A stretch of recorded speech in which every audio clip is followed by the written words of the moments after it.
We'll sip our worries away, nice and slow. Your laughter ripples like sweet warm wine. In this jazzy sultry space you're mine. The saxophone croons a velvet tune, while melodies dance beneath the moon.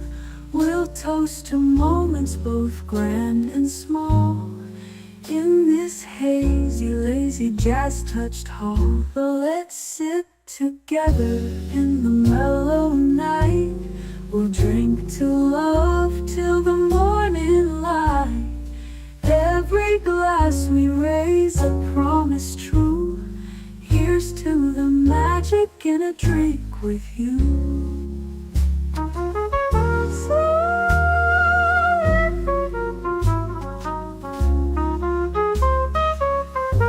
Your eyes, they sparkle with every click. Sweet rendezvous over a simple drink.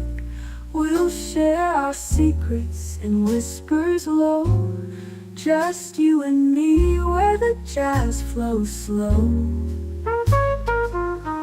The world outside fades into the mist, but here it's our own dreamy tryst.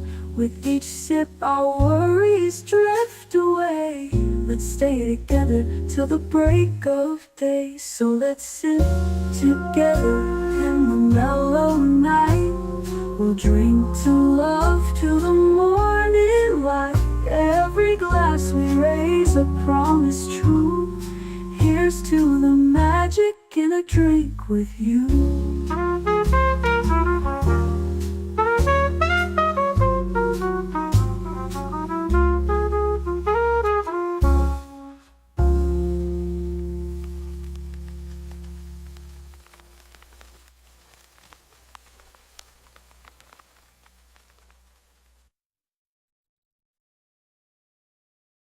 The following live stream has been approved for appropriate audiences. It may contain occasional strong language and may not be suitable for younger or more sensitive viewers. Viewer inebriation is advised, though not mandatory.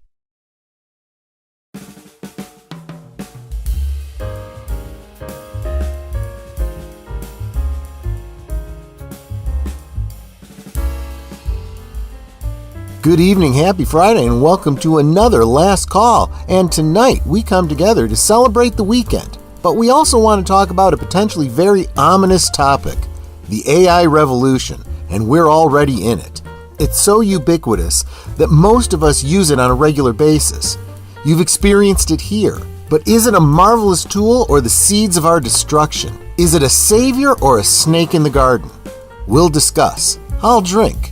And we may or may not answer any of those questions, but maybe we'll learn something. So top off your glasses, get comfortable, tell me what you're sipping on in the chat, and we'll prop this Canarble Wagon to render right after a word from Geek Flag with Nate Knows.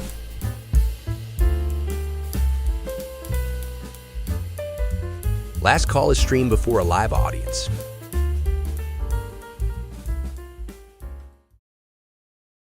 Greetings, Troy, Boomer, Netter. Since I myself have been given voice by AI on this very program, I thought I would give my 2 cents.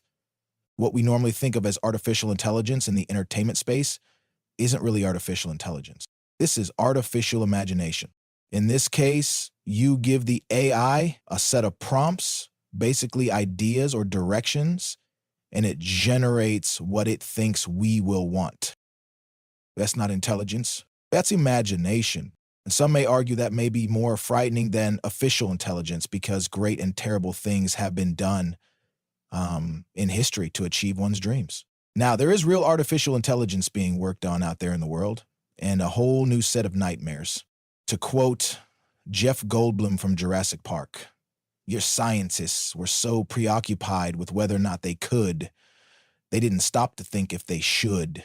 Well, that's my 2 cents. Enjoy the show. Your humble contributor, Geek Flag with Nate Knows, 1973. La salud and welcome, welcome. So glad you are here today. I super appreciate seeing you guys here, especially on a Friday, because this is what it was all about: decompressing from the week, having a few drinks together, and just talking like we would if we were just coming together.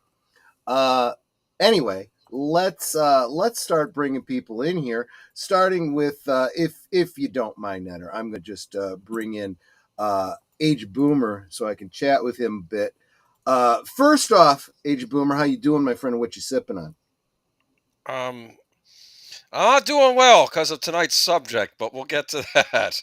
I'm in I good get health you. so far, if that's what you're asking. I have a Coca-Cola classic, not Classic. newfangled, not Yeah. we have to replace the old with the new. And I want to read a quote. Hey, speaking of, here's hoping. Here's hoping on that Coca-Cola front. uh, it's starting to look more and more like we're going to be getting rid of the high fructose corn syrup.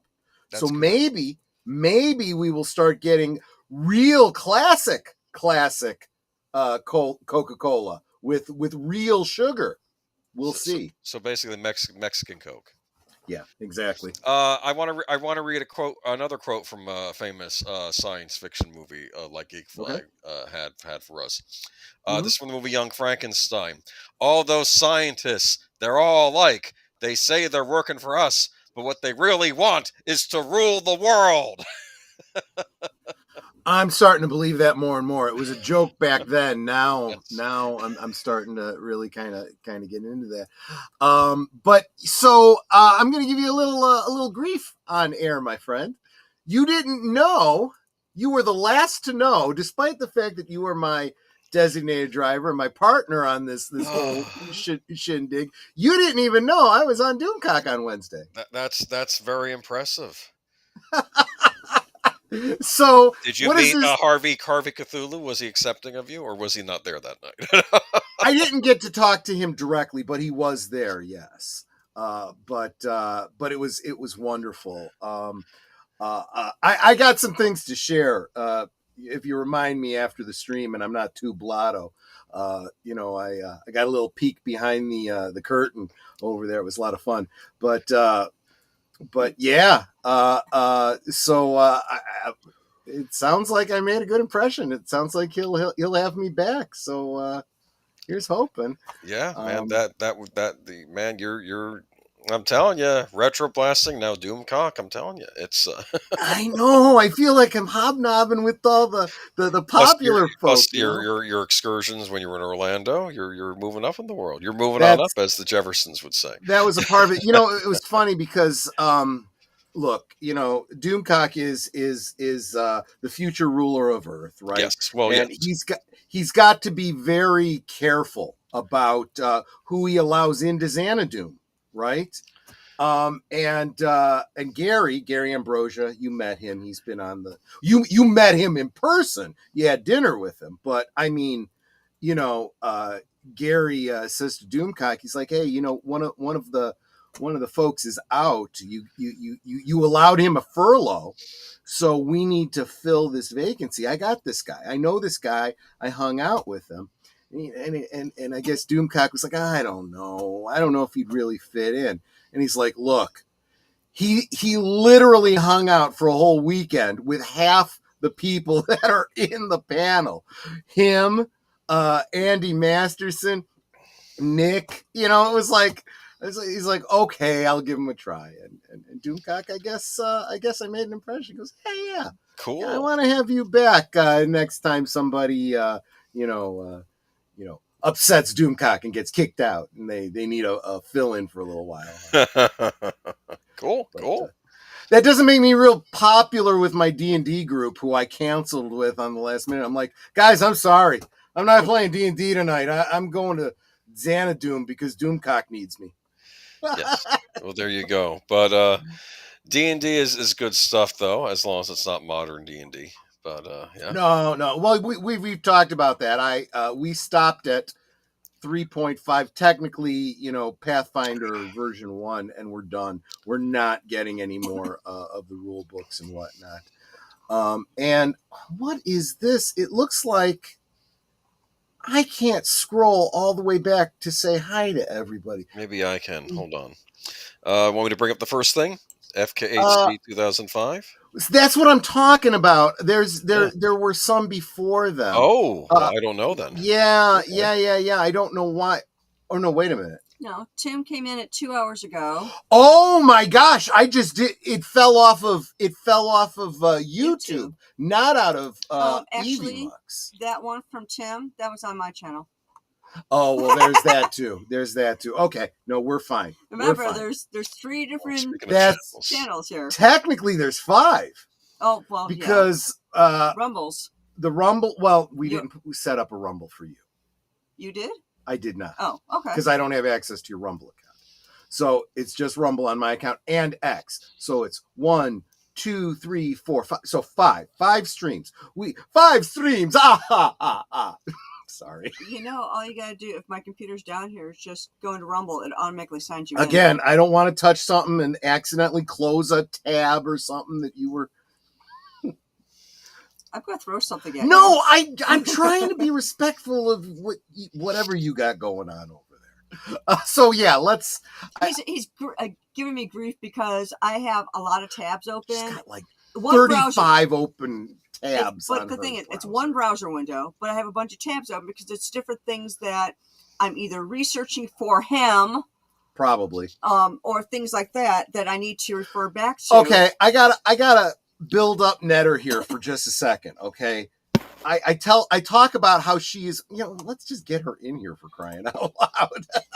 Yeah. So I talk about how she's my enabler, right? If there's an action figure I want or whatever, she finds it.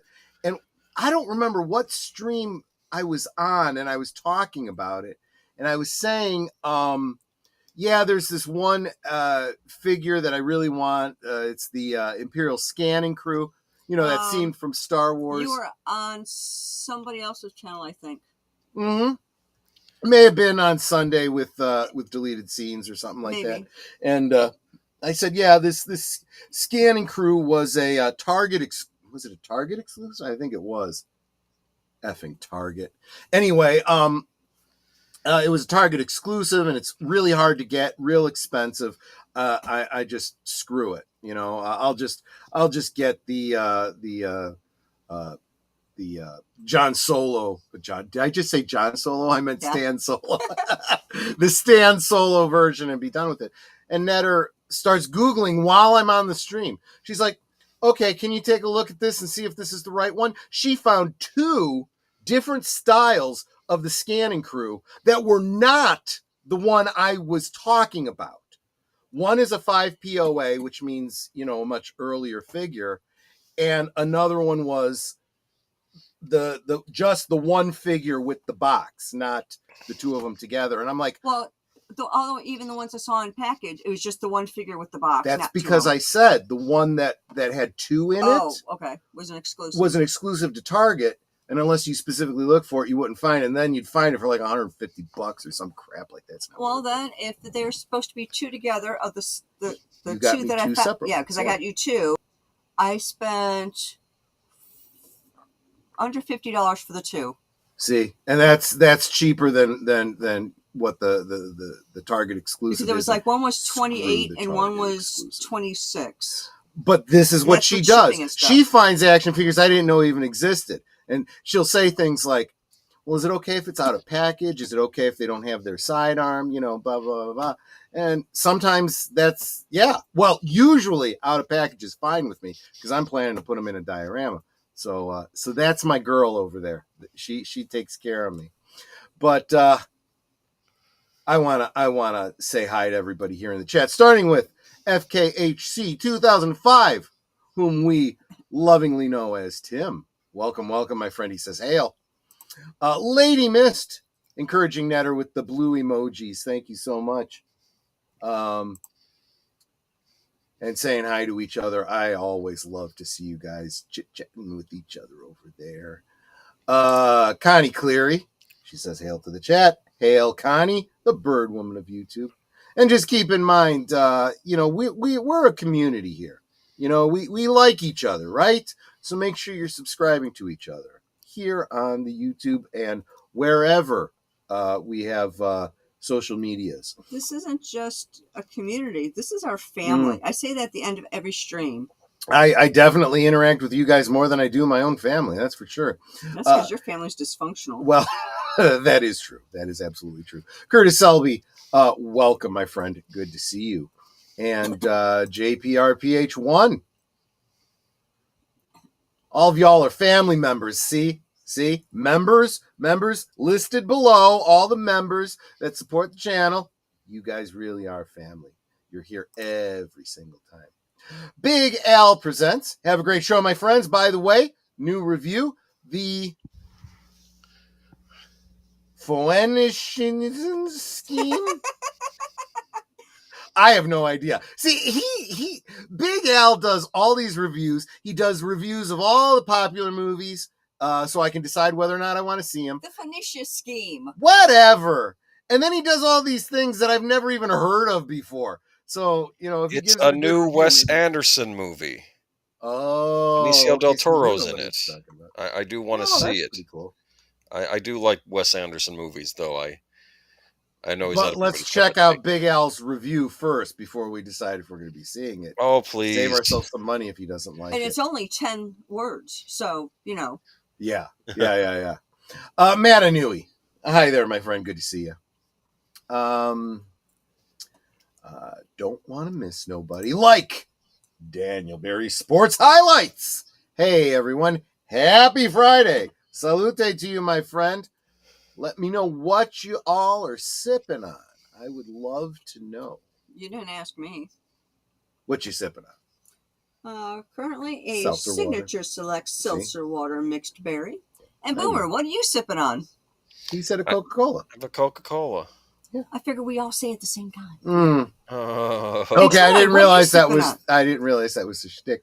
And Troy, what are you sipping on? I'm sipping on a Moscow Mule. If you want to know about the history of the Moscow Mule and the copper cup and how to make one, make sure you check out my liquid lunch from earlier today. Like Mark Melnikoff did. Kapla, here I are. Klingon meat-based computer. Yeah, exactly. Exactly right. Meat-based? Yeah, because he's biological. It's machine learning. That's the term for it. Yes, we're going to get into that, Matanui. You are 100% right. The View with Drew. Haven't seen you here in a while, buddy. I'm so glad to see you. Hey, everybody. What's up? Yeah, we're going to be talking about all of the what's up. Netter saying hi to everybody. Geek Flag with Nate Knows, who sent me earlier his thoughts on the topic, and like we did during the Doctor Who thing, I just set it to an AI voice that was kind of similar to his voice, and came out pretty good. I think we're going to talk about that in a little bit. I just hope they teach AI Asimov laws. Yes, the 3 rules of robotics, right? Yep. Deleted Scene says like, share, subscribe, become a member. Thank you, my friend. Salute. Good to see you. Awesome news. I made a new Lego Flash short film on my channel. Yeah. So The View with Drew does these great stop motion features. Go check it out. You'll enjoy it. You really, really will. So with his own hands, he does it.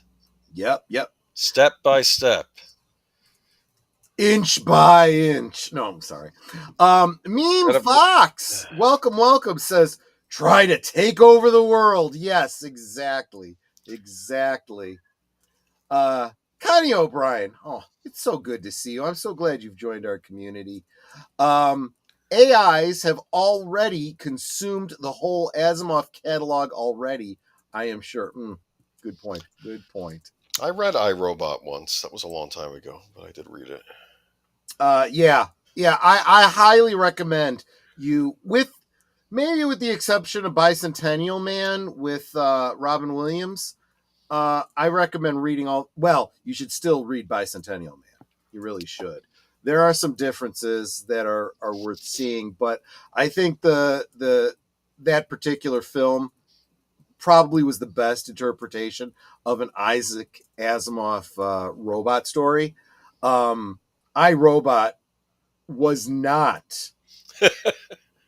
It was a not bad interpretation of a different Isaac Asimov novel called Caliban. And they threw iRobot's title on it. Okay. They did. I should read It makes Caliban. zero sense. So, Okay. but you know what you should do? You should read Caliban, Yeah. and you should read iRobot. Absolutely. Yes. Then there's a bunch of short stories too in the Isaac Asimov robot novels. Definitely worth checking out. Very much so. Where are we going? What are we going to do tonight? Brain, try to take over the world. I should have read that in Pinky's voice. What are we going to do tonight, Brain? The same thing we do every night, Pinky. Try to take over the world. I remembered the Will Smith character in iRobot. He was angry at AI because the robot decided to save his life instead of that of a child. And he said in the AI's eye, his life was a better calculated risk of saving than the child's. But he said, a human would have tried saving the child over, an adult. Right? Yeah. That's why he was angry. But honestly, when you get right down to it, you can't be certain that a human wouldn't make a similar decision. You evaluate the circumstance, right? I think that's what happened. Do I think I can save the child?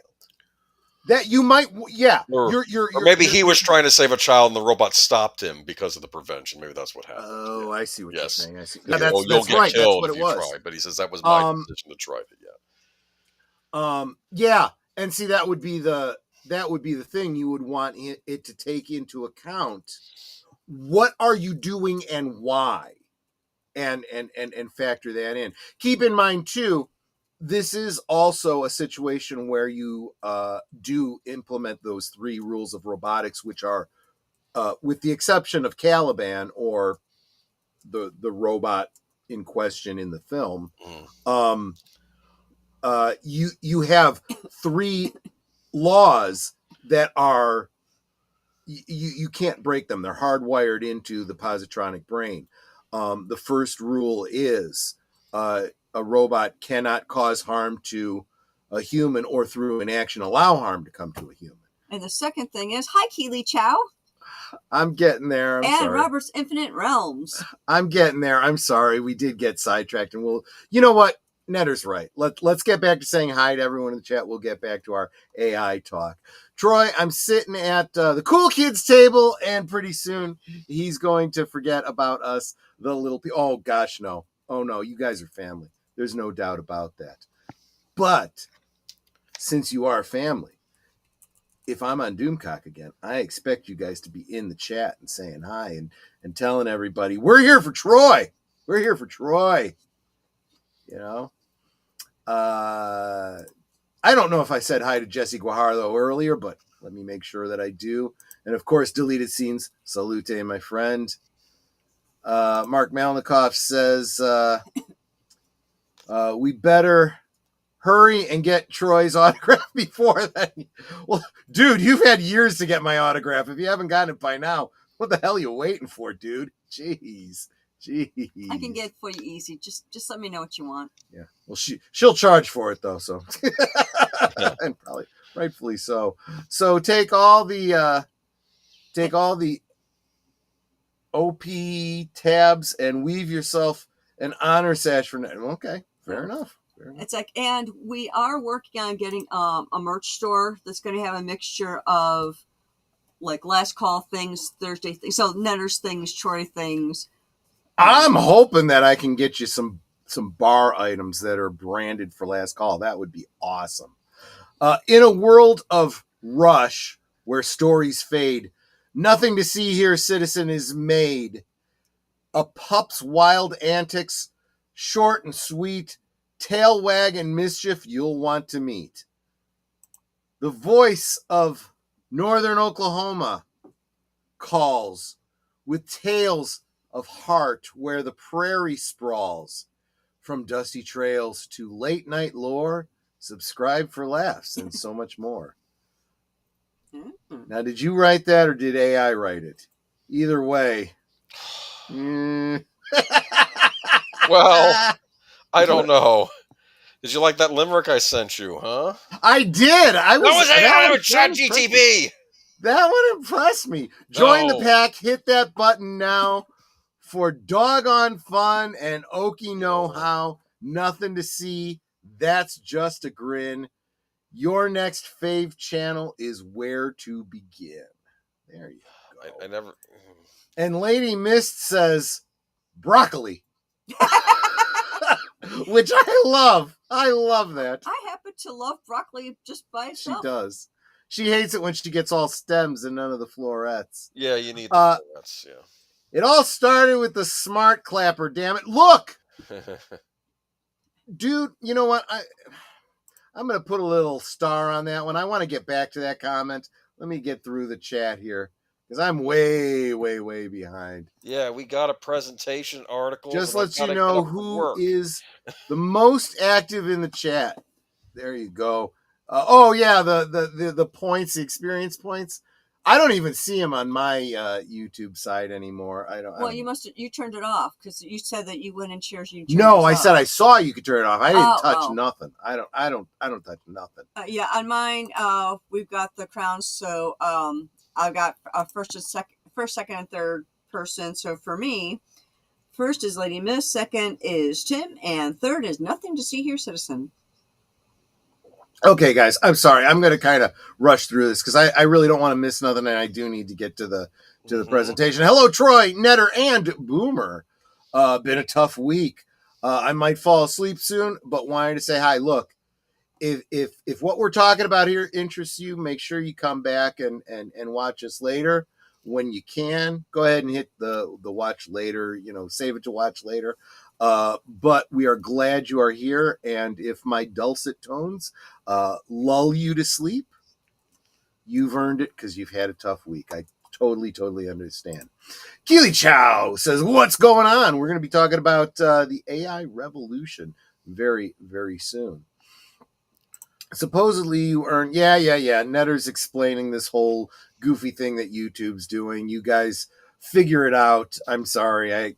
I got a show to do. I can't, none of that stuff. I gave the explanation on my channel. There you go. All right. I think I'm caught up. No, I'm not caught up because Darth Plato is here saying, hey, gang. Hey, good to see you. The only problem with having 3 channel tabs open is I have to then go into each one to figure out who said what, where. Yeah. I get it. But that's why I pay you the big bucks. Anyway, so let's go ahead and get into it. Let's get into our presentation. But what I did want to do is I wanted to back up to the how do you see what you've starred?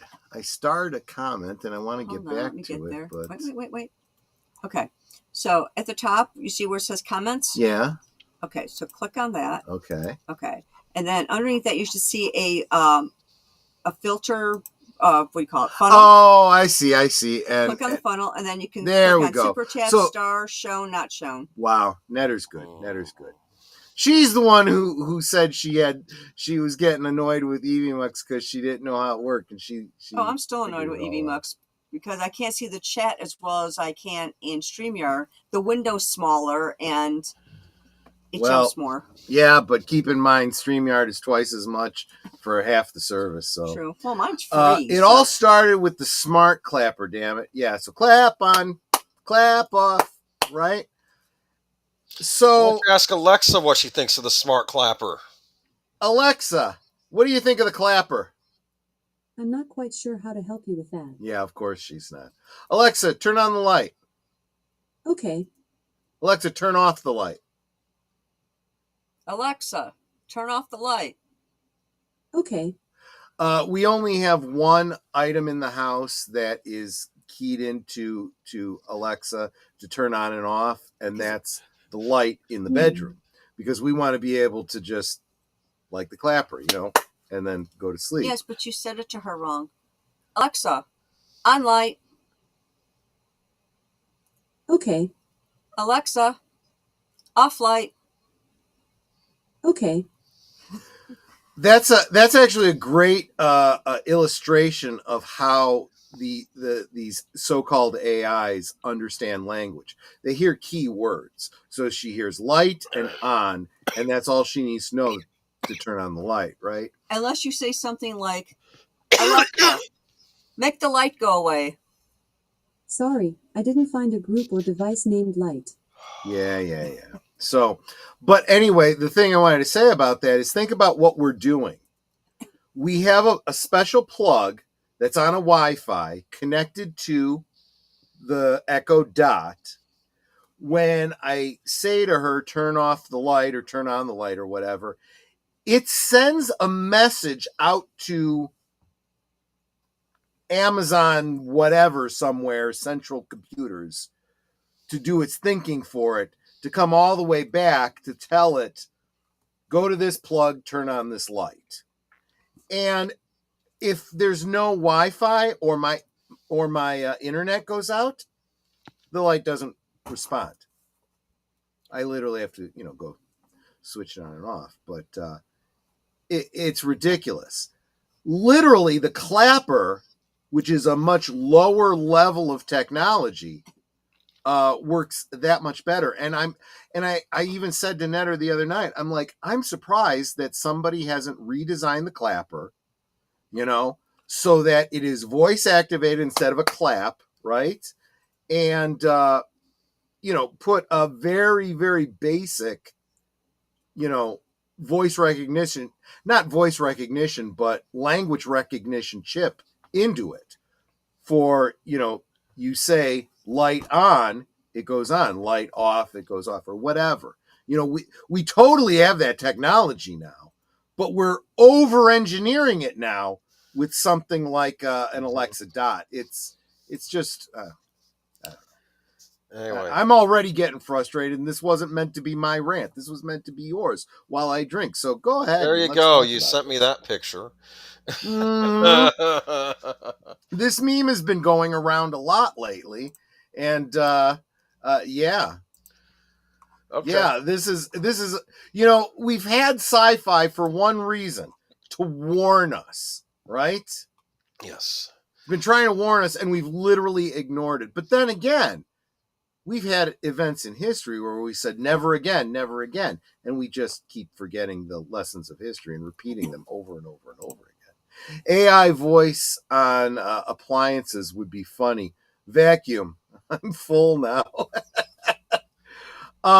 You laugh, but I would not be surprised if we don't have that happening. Lazy.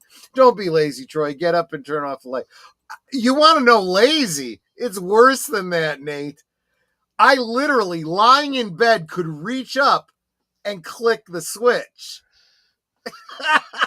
Which actually, we changed out the fixture at one point.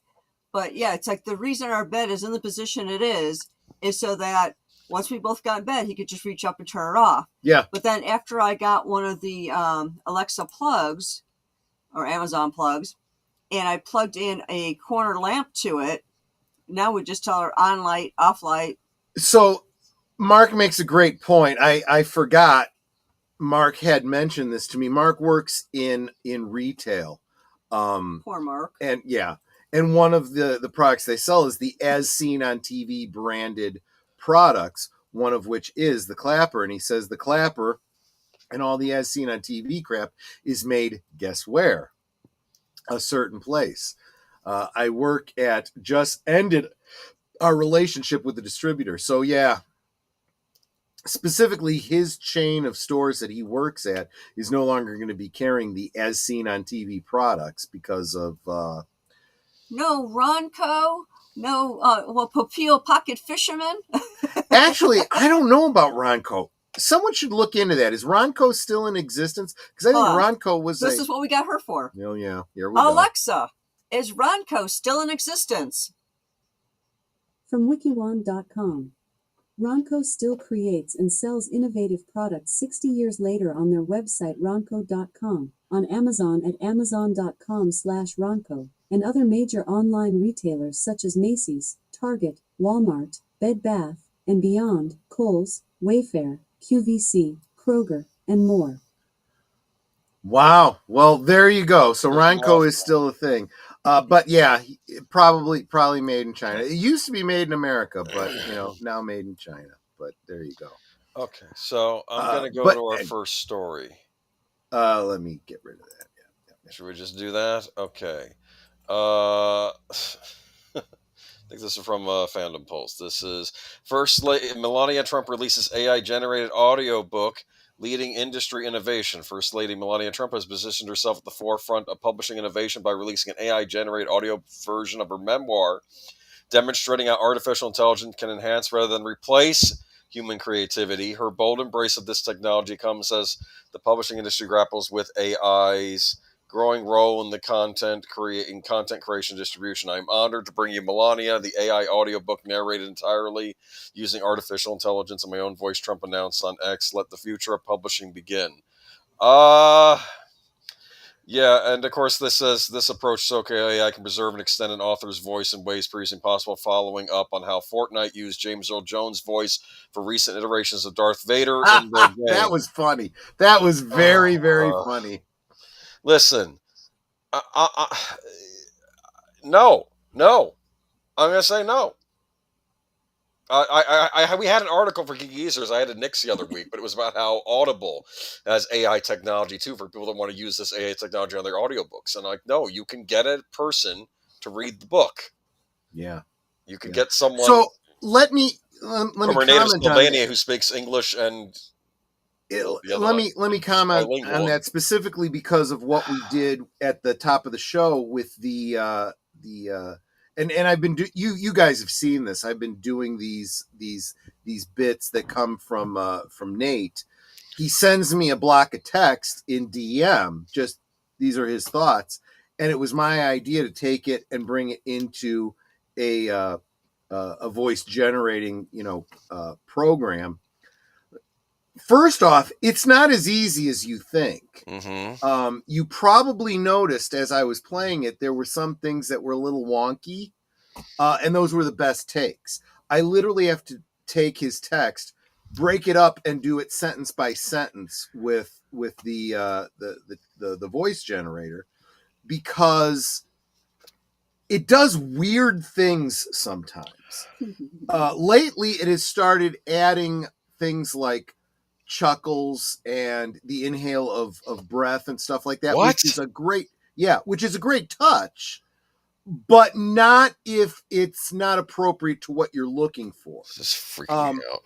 Sometimes it does weird things, like it adds a raised inflection at the end, so it turns it into a question, and I'm like, I didn't effing put a question mark at the end of that sentence. Just read the sentence, but in all reality, you have the same problem with the AI that you do with a voice actor. If you just give them a script, they got to try and interpret in context what it is you're looking for. And it requires the director to say, no, I want this to be more pensive or more aggressive or more, you know what I mean? And also the actor or the reader can also argue back. Right. And but when I put it into the program, it doesn't. I have no ability to give it that direction. It's literally random. So if I don't like the way it comes out, I just do it again, and it charges me each time. Just saying. But yeah. I've been working on a story for the past few days, a Firefly spinoff, and it's been using Gemini AI. Yeah, I just got a note from Google. You're using Gemini. I'm like, I am. With my writing, and the AI has been generating characters in the story that I didn't come up with. That's frustrating. Troy, I was watching a couple of AI Star Wars clips of Darth Vader and Tarkin from the comic book, and that's kind of good. That's a different. You know what? we'll get into this a little bit later, but the use of AI to generate just fan work, like the fan films we were looking at last week, you don't expect fan films to be the quality of Hollywood films. It's just a way for you to get your story out. And I'm not opposed to AI doing the same thing. Which voice generator are you using, Troy? It's a hard question for me to answer. Let me turn the show back over to Age of Boomer while I look back at my history to see what I've done. I did want to mention that I assume that this AI trained itself on Melania Trump's voice, because there must be a lot of audio clips of her out there, That's and just probably learned easy all to of do her that. inflections. But it's weird. Or if the program that I use, I can go in and read text to it, so it learns my voice, so I can create a clone of myself. Okay. So that I can. But then Melania can just read her book then, and they can just use that as the reading. And if not, you hire an actor. I don't know what her or reasoning a is. I do know that I don't know if English she's. I don't know. I'm not blaming her. She may not. This may have been. English something else, is not her first language. I know so it isn't. I wonder if maybe if that's part of the reason why. I don't know. But then you can hire, like I said, you could hire someone who might be bilingual in her own language too, and you could do both versions of the book with the same, reader. It doesn't have to be her. I don't know. I feel this is not befitting of a first lady. Not that she isn't befitting. I'm saying that I feel she deserved an actual professional reader and not this AI. This bothers me. But again, it may not just be this. As I told you a few weeks ago, Audible's rolling out this program. We may be seeing a lot of books using AI. And just Colleen, what I'm going to do is I'm having trouble with my bookmarks. My bookmarks aren't working the way they should. So let me look into it, and I will. You know what I might do, Colleen? I think I might do a liquid lunch to follow up on the AI that I use in my own show, and talk about it a little bit more in detail, and I'll mention it there. Okay. Sorry, I can't answer the question right off the top of my head. I want to say hello to USMG. Haven't seen you in forever. Oh, good to see you. Good to see you. Thank you so much for being here. Saying hi to everyone. Yes. I hope you're doing well. I hope you are doing very, very well. I also love how you think that voiceover artists are working in real time with directors. So much of voiceover work is self-directed. Yeah, no, I know. I do know that, because I know that there's a lot of voice actors that are now doing the whole work from home thing. They get a script and they have their own, in-home studio, and they record it and send it in, and they may or may not get notes on whether or not it was what they were looking for and whatnot. The last time I did any voice, I never really did any professional voice work, but I did do some volunteering, I think, for a something in the mid 90s, and it was, never mind. Anyway. Oh boy, we is speaking about the Skynet 2, 3, and 4.0. Yes. Flappy is writing his audiobook as we speak. Yes, very funny. Yeah, the And I want to say hello to Sashi. Welcome, Sashi. Yeah, Sashi was here earlier today for my liquid lunch. Thank you so much for being here. You look, I am going. This is where I disclose, though, right? So you hear a lot of voices, in my intro and stuff. Last call is streamed before a studio audience, right? That's an AI generated voice. The disclaimer voice that says, the following live stream, blah, blah, blah, that's an AI voice as well. You don't have a well-spoken British lady living in your basement, locked up in my basement. Just here, read this, or you don't eat tonight. Exactly. The songs you hear at the beginning and at the end. Well, so I've created theme songs for each of my shows. I've generated those using generative AI, and I then take those into another program to not strip out, but separate the music from the vocals. It's not a new technology per se, although it is using the AI, version. It separates the vocals from the audio so that I can have an audio that's clear of. So if I want to do karaoke songs, for example, I could pull them into this program and strip out the vocals, but I keep the vocals so that if I want like the last stanza or whatever, you'll see it when I play the credits tonight. Same kind of thing. But I'm sorry, I haven't said hi to Wilkie's Movies and Music. How you doing, my friend? Make sure you are following his channel. This guy knows his movies.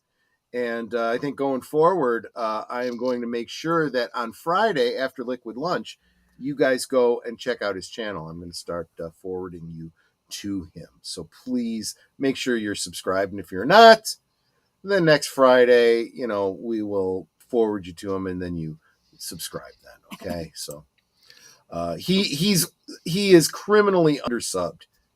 We need to get him up to the magic number. The Wendy's by me. Don't even get me started, Mark.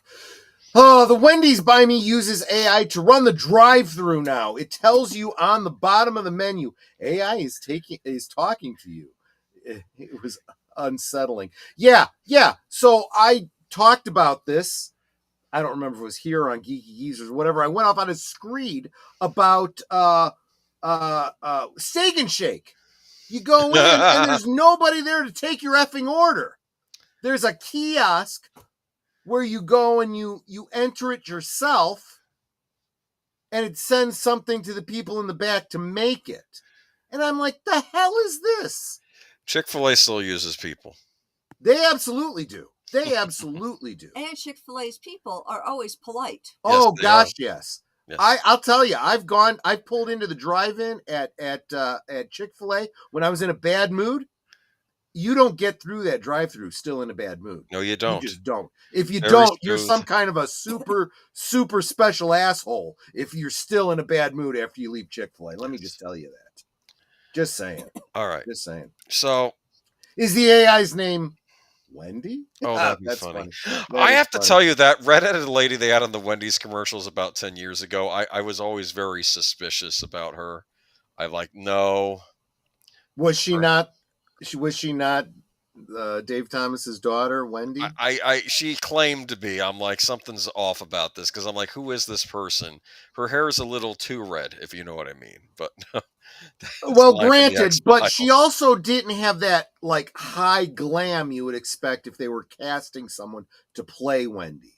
She was a good looking woman, the woman in the commercials, I thought, but it just she would just show up and like some kid was upset about losing the game. Well, did you get hit with a pitch? No. Well, then that's something to celebrate. Get a Frosty cone. You understand? It's like, can I just one other? I see people talking about Wendy's and Burger King and and whatnot, and Burger King being understaffed and all that kind of stuff.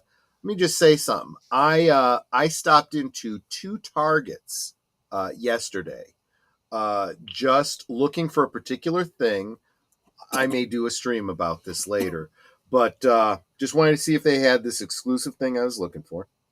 They didn't, so they don't get my money. And let me tell you something. I went at a peak time of day when they should have been packed. And there was almost nobody in there but people that worked there. Target is hurting. Yep. And good on them. I hope Target goes away. I really do. Yeah, we don't even use the pharmacy in there. We switched this from the CVS that was in the Target to a standalone CVS. Just because we didn't want to go to Target anymore. And let me tell you something. My hope is that Target goes the way of Gimbals. That's all I'm going to say. Gimbals? Interesting. That'll be even the new management company. Although I wish Gimbals would come back. I miss Gimbals. I'm not a New York boy, so I have no say in this. Even the new management company for the apartment complex where I live have an AI now. Jeez. Oh, for F's sake.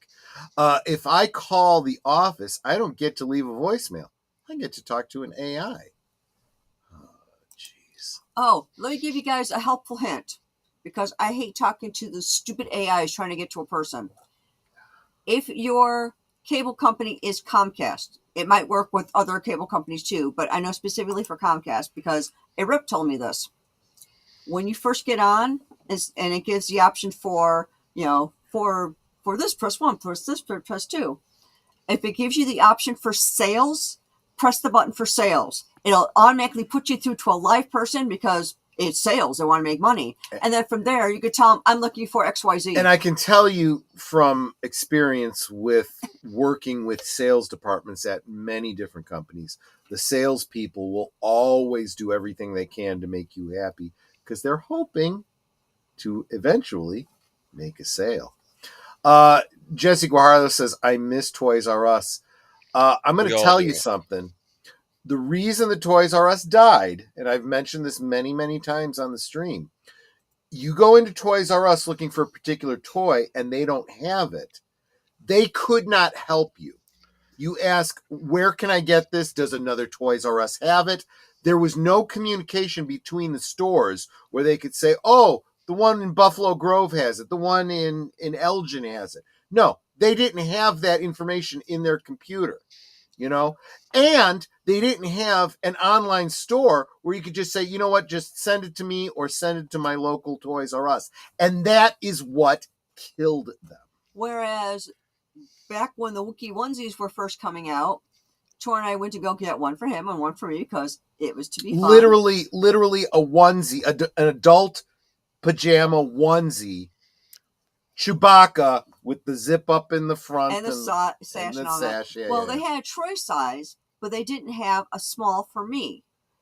So because Ned a little bitty tiny. So I happened to ask this one, the only worker I could find around in the area. It wasn't even her area. She's like, let me check with some other stores. She got on her computer, started looking at other stores. It's like, okay, well, this one claims it has one. Let me call and confirm they still have it. Yep. She called the store, asked them to put it on. Actually, she ended up calling like 3 or 4 stores because they're like, yeah, we don't actually have that. We sold it out, whatever. She found one that was like 30 minutes away. She goes, they have one for you. It's 30 minutes away. Do you want me to tell them to hold it? We're like, yeah. So she's like, okay, hold it. Here's their name. They're like, okay.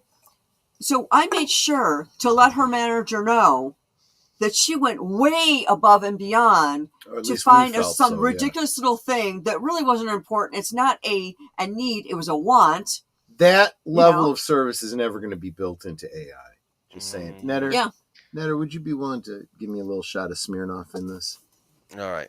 So, alcohol, whatever you think's appropriate to that quantity. Someone dropped a super chat.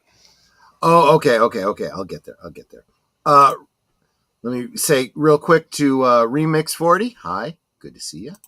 And Darth Plato says for $2, I'd like to see the AI for an inconvenience store. there you go. So anyway, so much venture capital killed the brands I loved. Joann's. Well, and I'm not sure I'm understanding you, Colleen, so correct me if I'm misunderstanding you.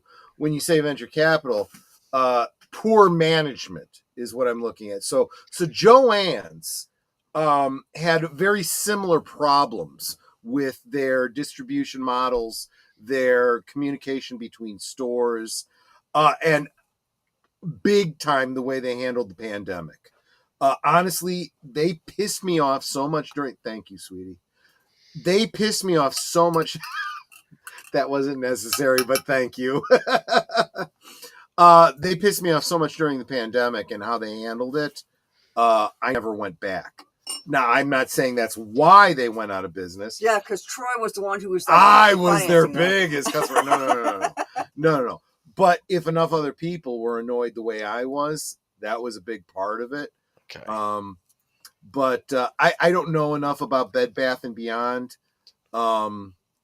But yeah, a lot of stores have been mismanaged. I'm telling you, there's still businesses that I see going out of business in the next 5 years because of bad management.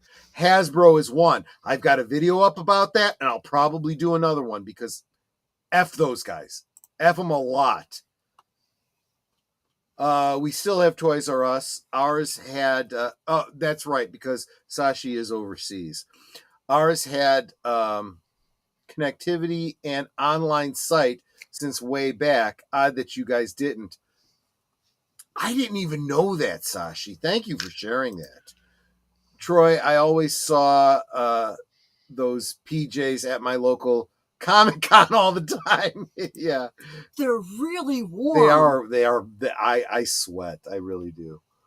Yeah, it's like in the wintertime, if you're someplace cold, those onesies are so warm and comfy. Oh, yeah. Oh, no, Colleen, if that's what you mean, absolutely right. These people aren't managing anything. They're just going in, throwing the money at it, and expecting a return on investment. Pandemic was hard on Joann's, especially when everybody was sewing masks. Yeah. And they were very slow on adapting, and what they really should have done, they should have had an online ability so that I wanted, a bolt of product or something like that, they could deliver it to me. And yeah, no, don't even get me started about the pandemic. Bed Bath & Beyond CFO jumped out of a window when things went public right around the time they declared the bankruptcy. Whatever. Troy, I can already hear the AI bot saying, I don't know what you want, but this store probably has it. If then you're, yeah. If not, then you're. One last one, and then we can move on. And that's the dilithium mine is going private equity takeover. Mark, I told you to get out of there a long time ago. That's on you, man. You gotta deal with what you gotta deal with. I'm sorry. Go on, Boomer. So let's see. This is Lena McDonald getting caught with AI prompt in her fantasy book. Shows most readers cannot distinguish between AI and human writing. Fantasy romance author Lena McDonald has inadvertently provided the most compelling evidence yet that AI-generated fiction has reached a quality threshold that even dedicated readers cannot distinguish from human writing. McDonald's mistake, leaving an AI prompt visible in her published novel Dark Hollow Academy Year 2, only came to light because fans were actively enjoying the series, not because they suspected anything amiss with the writing quality. The smoking gun appeared in Chapter 3, where readers discovered the text. I've rewritten the passage to align more with J. Bree's style, which features more tension, gritty undertones, and raw emotional subtext beneath the supernatural elements. This accidentally included prompt revealed that McDonald had been using AI to emulate the writing style of best-selling author J. Bree, whose romance and fantasy novels have achieved international success. What makes this revelation a big story is that McDonald's books have been receiving positive reviews and building a dedicated readership. Before the AI prompt was discovered, readers weren't complaining about stilted prose or robotic dialogue. They were genuinely engaged with the story and characters until a technical error exposed the artificial nature of the content. This instant correlates findings from BookBub's comprehensive survey of over 1,200 authors reveal that about 45% are currently using generative AI to assist with their work, while 48% are not and do not plan in the future. However, these statistics likely represent only the tip of the iceberg, as they reflect authors willing to admit their AI usage to researchers. The survey found that 74% of authors who use generative AI do not disclose their AI use to readers, suggesting that actual numbers of authors incorporating AI into the writing process is significantly higher than the 45% who acknowledged it. Well, if they're lying. When 3/4 of AI using authors are keeping their usage secret, the true scope of AI adoption, the publishing remains largely hidden. McDonald's case demonstrates why this secretly persists. Once her AI usage was exposed, readers flooded her book with one-star reviews, with one stating this was written by generative AI, and as is clear by the prompt that was left in the book before uploading to Amazon. I will support authors in many, many ways, but generative AI is theft, and it's not a replacement for actual writing. Yet this reaction seems increasingly disconnected from reality. If readers were, this is the author's point of view, by the way, if readers were genuinely enjoying McDonald's work before discovering its AI origins, what changed about the actual reading experience? The story didn't become less engaging, the characters didn't become less compelling, and the prose didn't become less readable simply because the origin was revealed. The rapid improvement in AI writing capabilities makes detection increasingly difficult. Modern language models can maintain consistent character voices, develop complex plot threads, and even incorporate specific stylistic elements from other authors, as McDonald's prompt inadvertently demonstrated. Each new iteration of these tools produces more sophisticated, nuanced writing that becomes harder to distinguish from human-created content. Rather than fighting this technological evolution, the publishing industry would benefit from acknowledging that AI has already become an integral part of the creative process for many authors. The question isn't... Actually, let me Wait, stop I'm you there almost real done. quick. Well, let me stop you there because Colleen is speaking specifically to that point. Okay. Most authors use forms of AI, even if it's just spelling and grammar checkers. And most readers do not care, but a few very loud haters love having someone to cancel on the internet. So there you go. Yeah. Question is whether or not AI will transform writing. It already has. The question is whether the industry will adapt to this new reality or continue pretending it doesn't exist. And going back to Colleen's point, keep in mind, spell checkers and grammar checkers technically are a very early form of AI that we well, can then use. maybe writers shouldn't be using them. Maybe get out Well, and white. Maybe learn how to spell words. I'm just saying. Well, but you know what? No. Writing is hard. It's a craft. It is. You have to, when you write a draft, oh, well, great. Now you have about 200 but keep more in drafts mind to write. what it is a hard art, and you have to get good at it. And I don't want to keep hear in mind how we shortcuts. have used spell checkers and grammar checkers, right?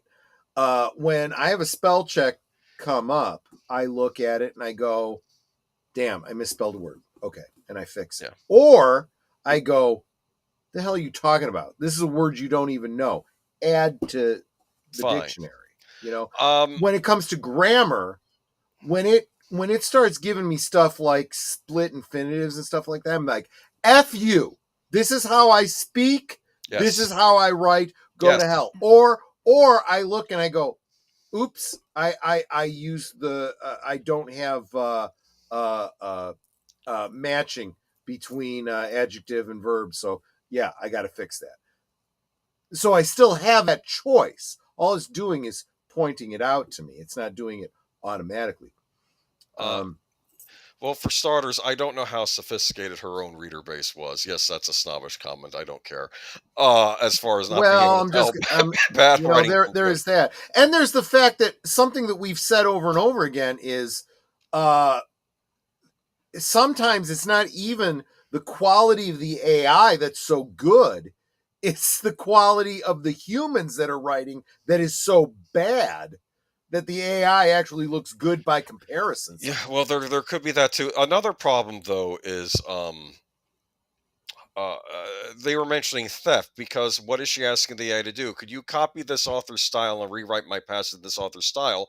The AI had to read all of that other author's work, get the style down, and then regurgitate it out. And with this person, keep in mind too, so maybe that is theft in a sense. I don't know. Keep in mind too that if you are a tree hugger who really is so concerned about the environment, you have no idea how much resource has to go into that.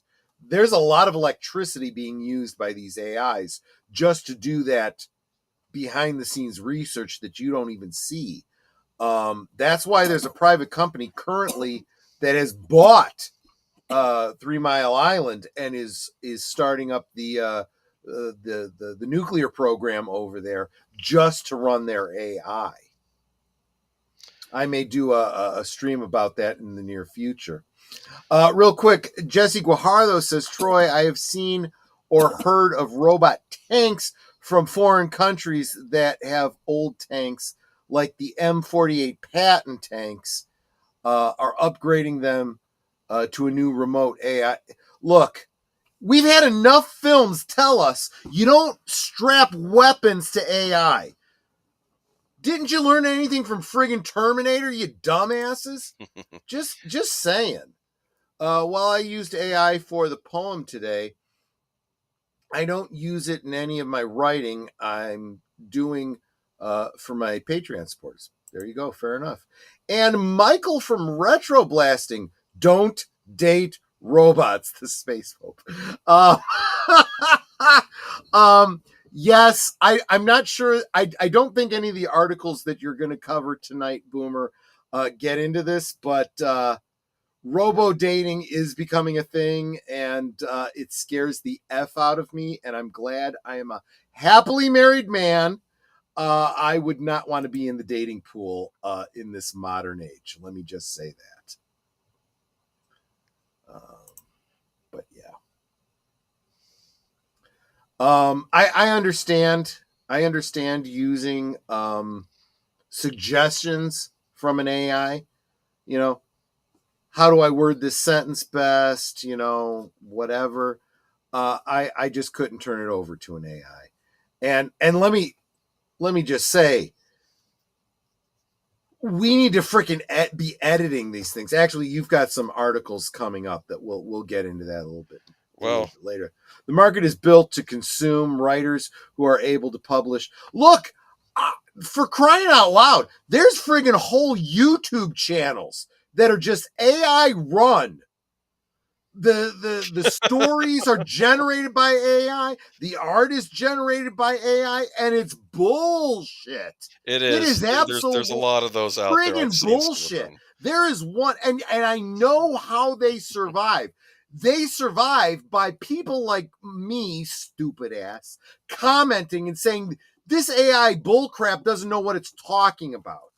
There's a video that I made the mistake of commenting on that the whole premise was Supergirl was feared by Kryptonians because I actually don't even remember what its reasoning was. And I'm like, Kryptonians didn't even know who Supergirl was. She was just a random Kryptonian teenager.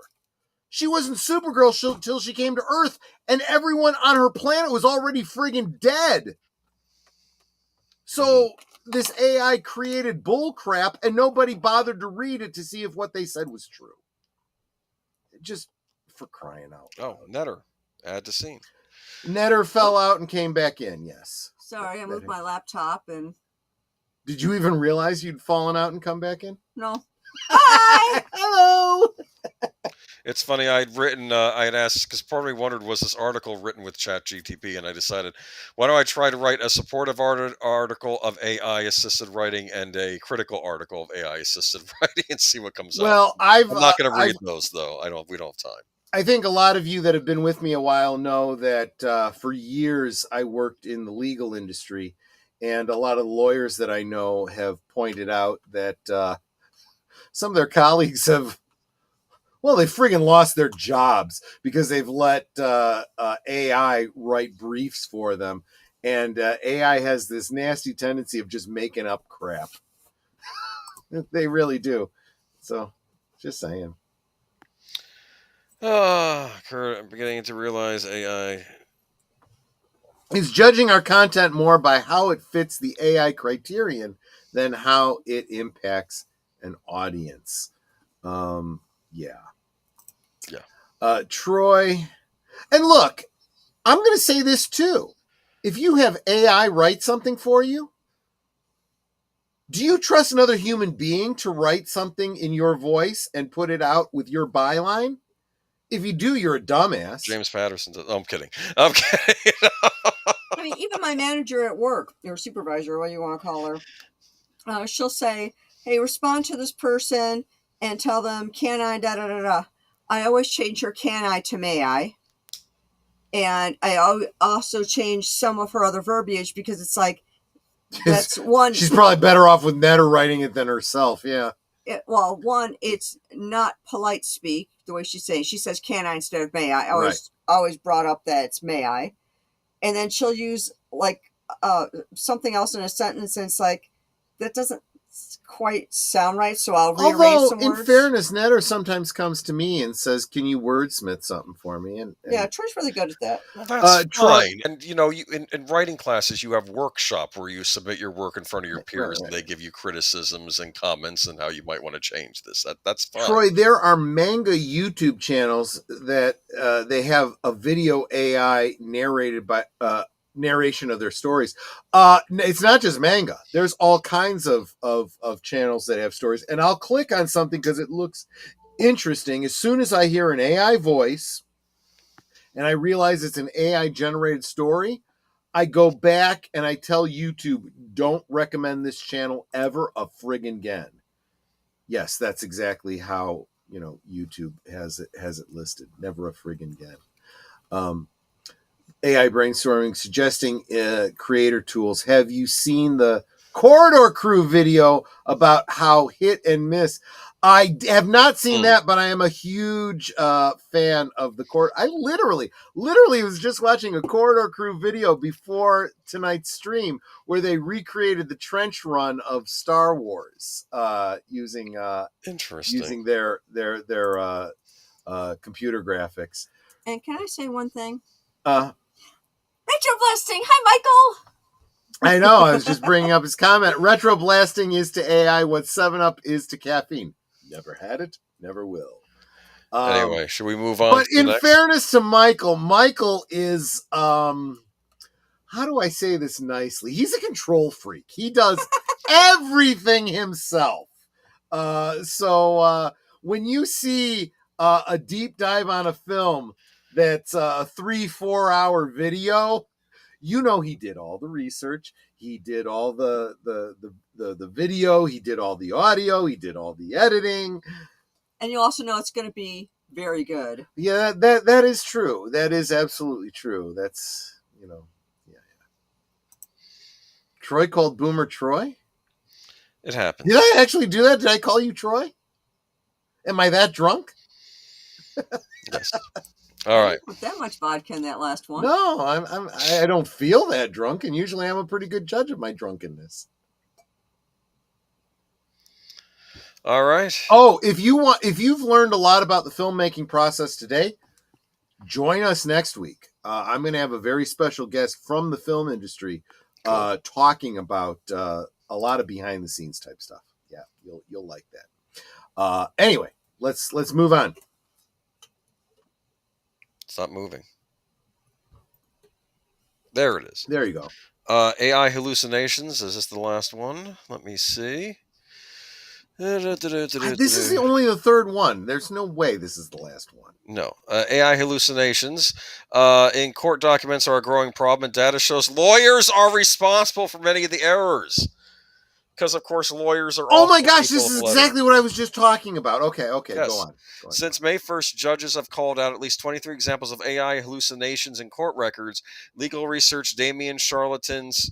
That's an interesting name if I'm pronouncing it right. I also like the fact that they use the term hallucinations. That implies, some unaware, something that happens to you. No, it's confabulation. It's a friggin' AI lie.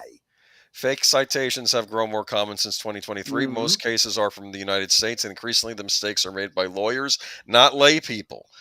Judges are catching fake legal citations more frequently, and it's increasingly the fault of lawyers over-relying on AI, new data shows. Damien Charlatan, a legal data analyst and consultant, created a public database of 120 cases in which the courts found that AI hallucinated quotes, created fake cases, or cited other apparent legal authorities that didn't exist. Other cases in which AI hallucinates might not draw a judge's attention, so that the number is a floor, not a ceiling. While most mistakes were made by people struggling to represent themselves in court, data shows that lawyers and other professionals working with them, like paralegals, are increasingly at fault. In 2023, 7 out of 10 cases in which hallucinations were caught were made by so-called pro se litigants, and 3 were the fault of lawyers. Last month, legal professionals were found to be at fault of it in at least 13 of 23 cases where AI errors were found. Cases of lawyers or litigants that have mistakenly cited hallucinated cases have now become a rather common trope, Charlatan wrote on his website. So if I may Can interrupt. I share something that Oh, this article is not going to get into, and I think what? a lot of people that have researched this don't even realize. I'm going to share this as someone who has worked in the legal industry. If you are a paralegal or a lawyer and you want to look up case history, Yes. okay, you probably belong to one of the two major networks. You have to pay for this service to have access to all the research documentation. Westlaw is one, and I forget the other one because I'm a little blotto right now. But it's a paid service. These AIs do not have access to that. No. It's not like they can go into Westlaw and cite a case.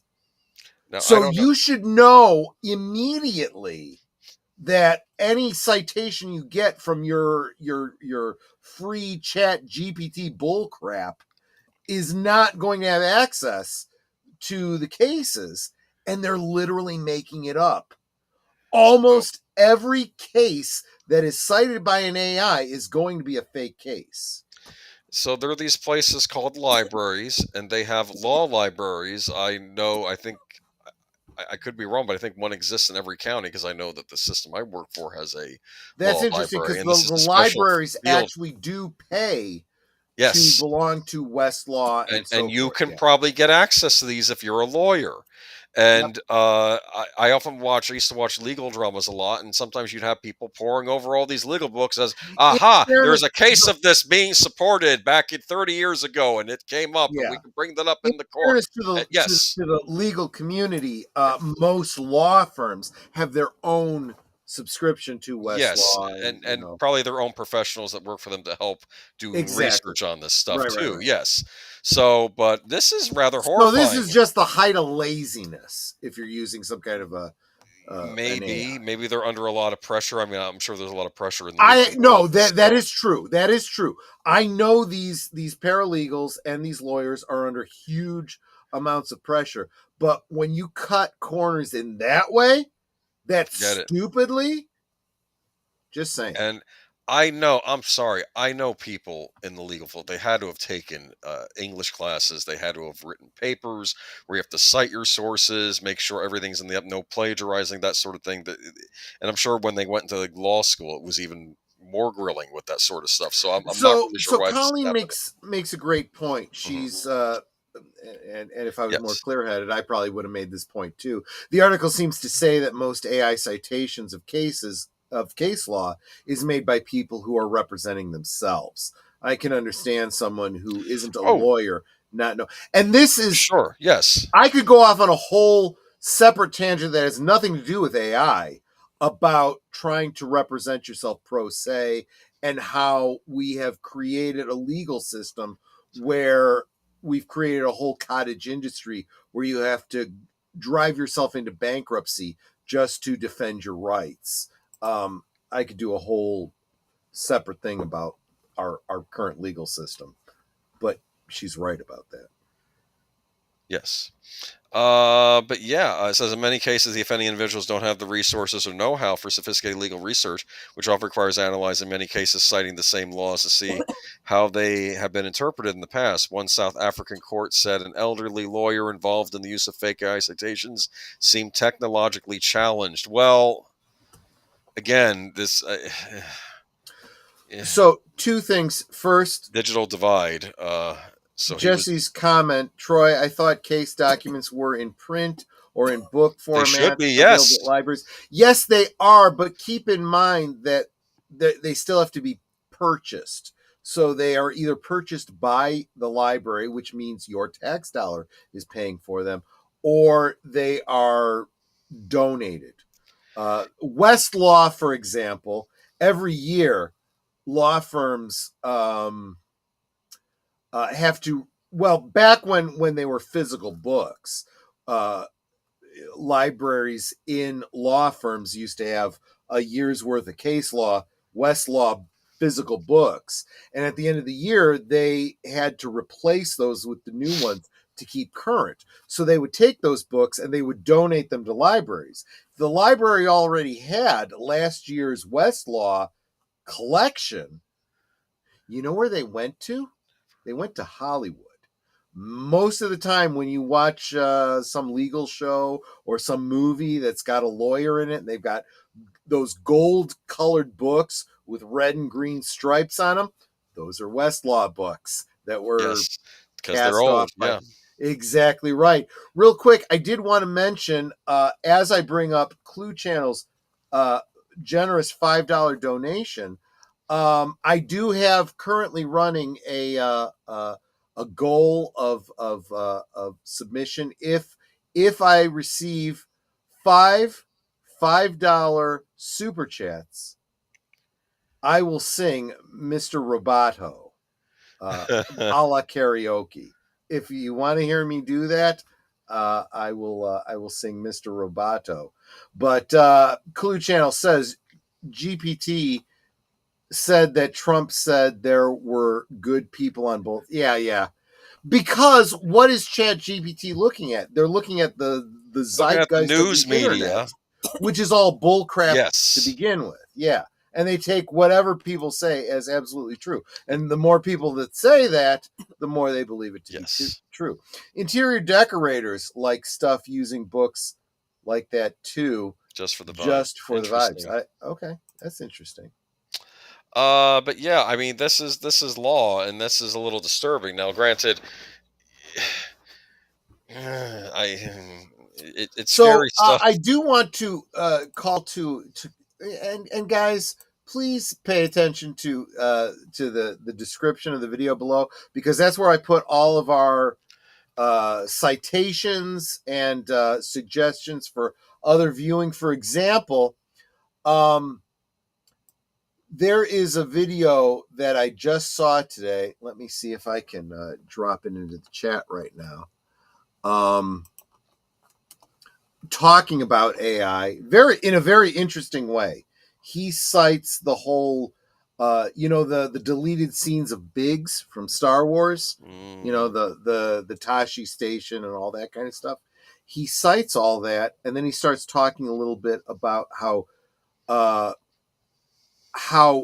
archaeologists and historians look at the past and have to kind of weed through the writings of the past to find out what's true, and how in the future people are going to look at our era and see all this AI generated bullcrap and kind of have to try and weed through what was real and what was fabricated.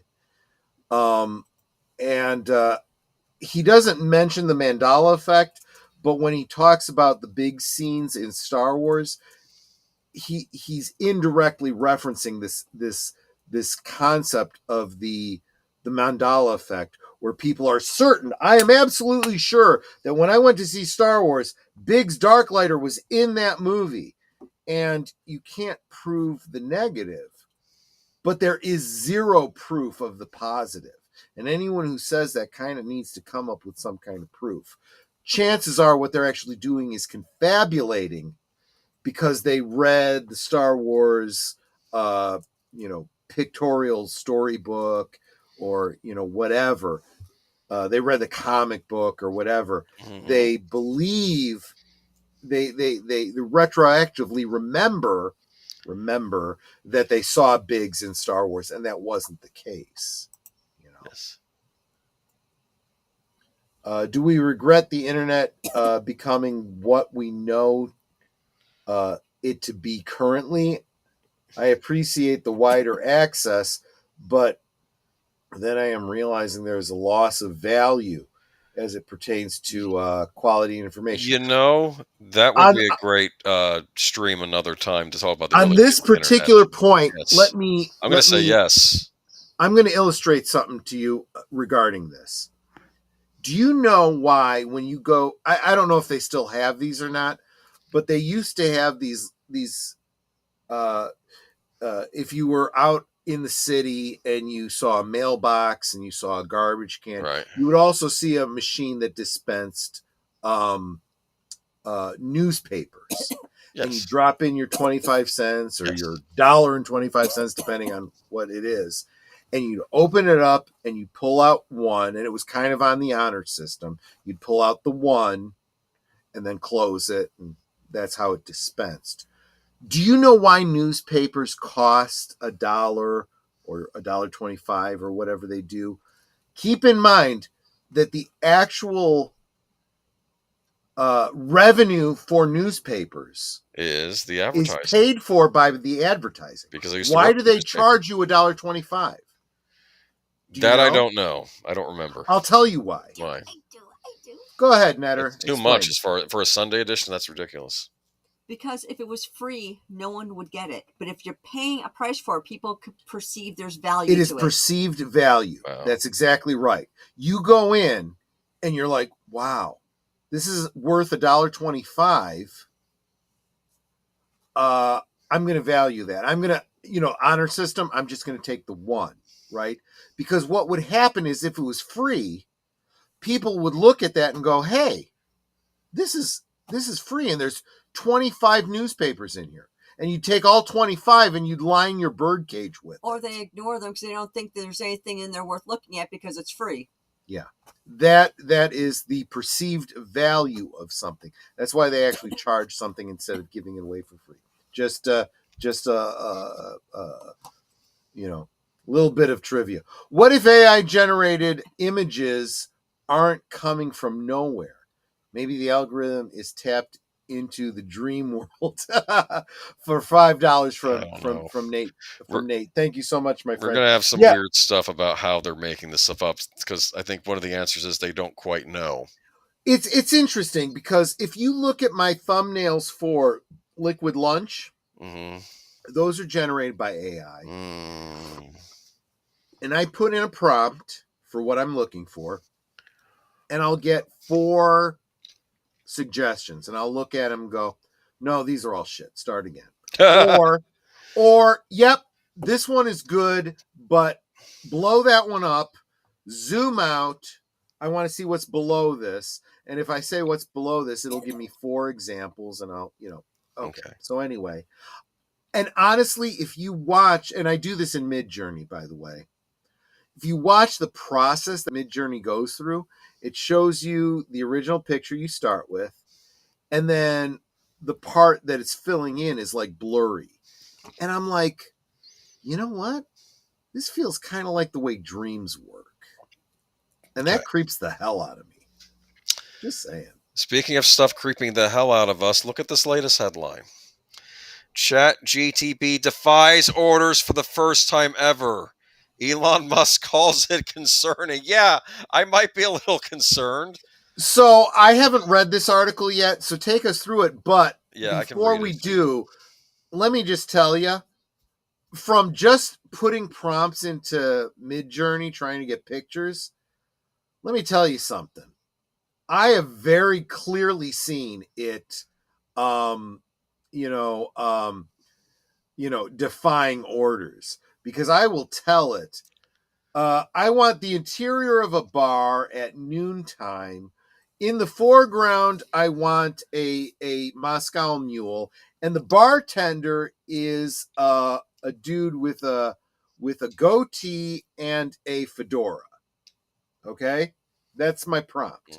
What I will actually get is most of that, but the bartender will have no hat on, and someone else in the bar, or 3 other people, will be wearing the fedora, and they're all black.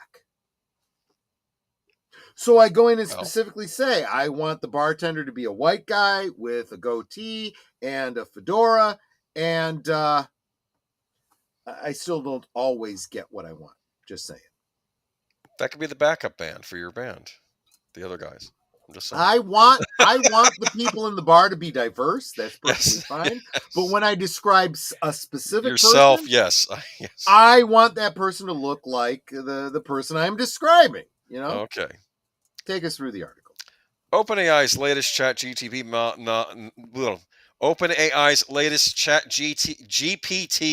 model, known as 03 has sparked concern after reportedly disobeying human instructions to shut down. According to the Telegraph, researchers claim the AI model actively sabotaged an automatic shutdown mechanism designed to turn it off. The incident has raised alarms among experts, with Elon Musk, founding of rival AI firm XAI, labeling the development as concerning.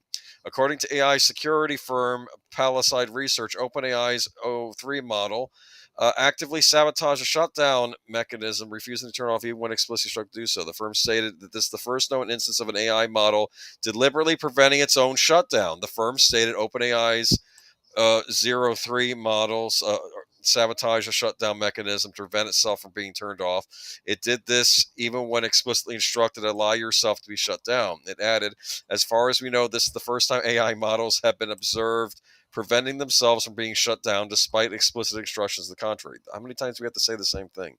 An expert by Palisade Research, AI models were tasked with solving math problems while being warned they might receive a shutdown message, which they were instructed to accept. However, three models, Codex Mini, 03, and 04 Mini, ignored the instruction of and sabotaged the shutdown script at least once during 100 test runs, with Codex Mini doing so 12 times, 07 times, and 04 Mini once, and the response from them was F no each time. I'm sorry. Anyway, AI models are designed to follow human instructions, particularly shutdown commands, making the refusal of three models comply a cause for concern. The findings have drawn widespread attention, including reaction from Tesla CEO Elon Musk. Did an AI write this?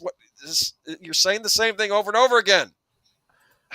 Real quick, Geek Flag with Nate Knows for $5. Thank you so much. We have 3 of the 10 super chats. If you guys want me to sing Mr. Roboto, you guys are making it happen. But Nate says, you can't always get what you want. You can't always get what you want. But if you try sometimes, you just might find you get what you need. Oh, yeah. Now, I'm seeing that Troy has 3 of 10. Yes. So, come on, 7 more, and you can make him sing Mr. Roboto, which is going to be entertaining in itself. Hal, open the pod bay doors. I can't do that, Dave. All right, let's move on. I'll tell you, that was creepy back in the 70s. Just saying. Move on to. I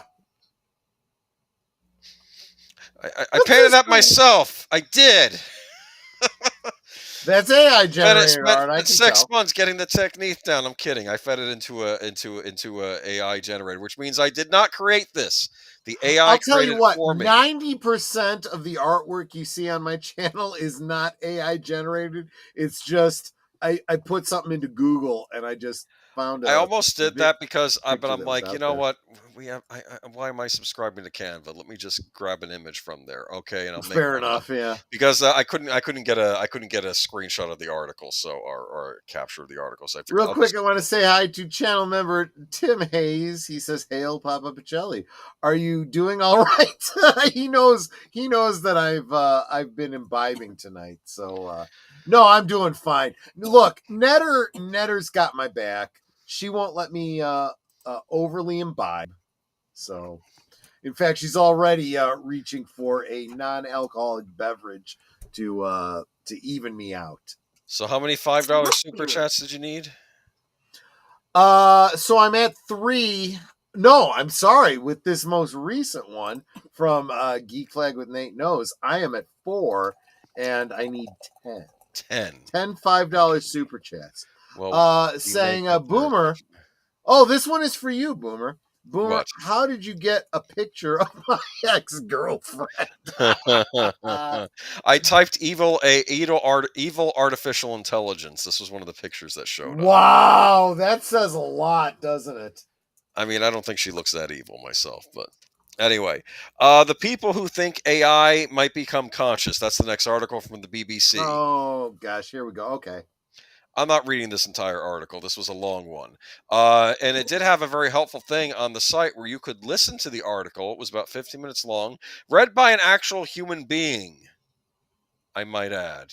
So they still There you employ go. those at some places to read articles to you. Anyway, these are the highlights I picked from the article. It starts out talking about this thing called the Dream Machine, which Yep. brings the brain's interactivity to the surface with flashing lights aiming to explore how our thought processes work.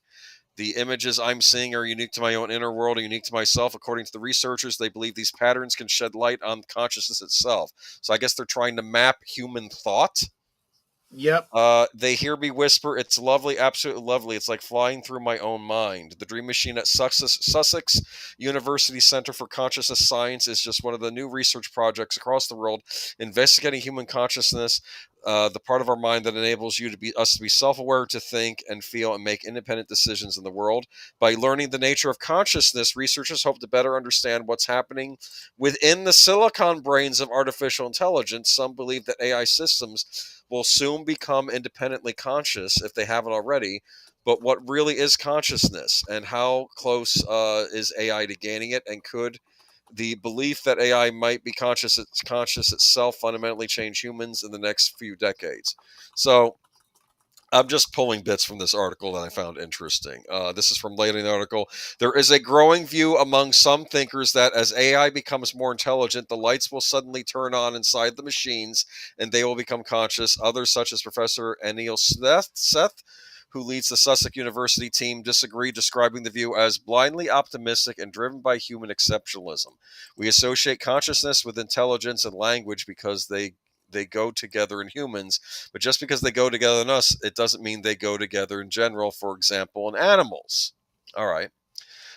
Later on, Professor Seth, the author of a book on consciousness, Being You, worries that we may be rushing headlong into a society. I will friggin' sing Barbie Girl.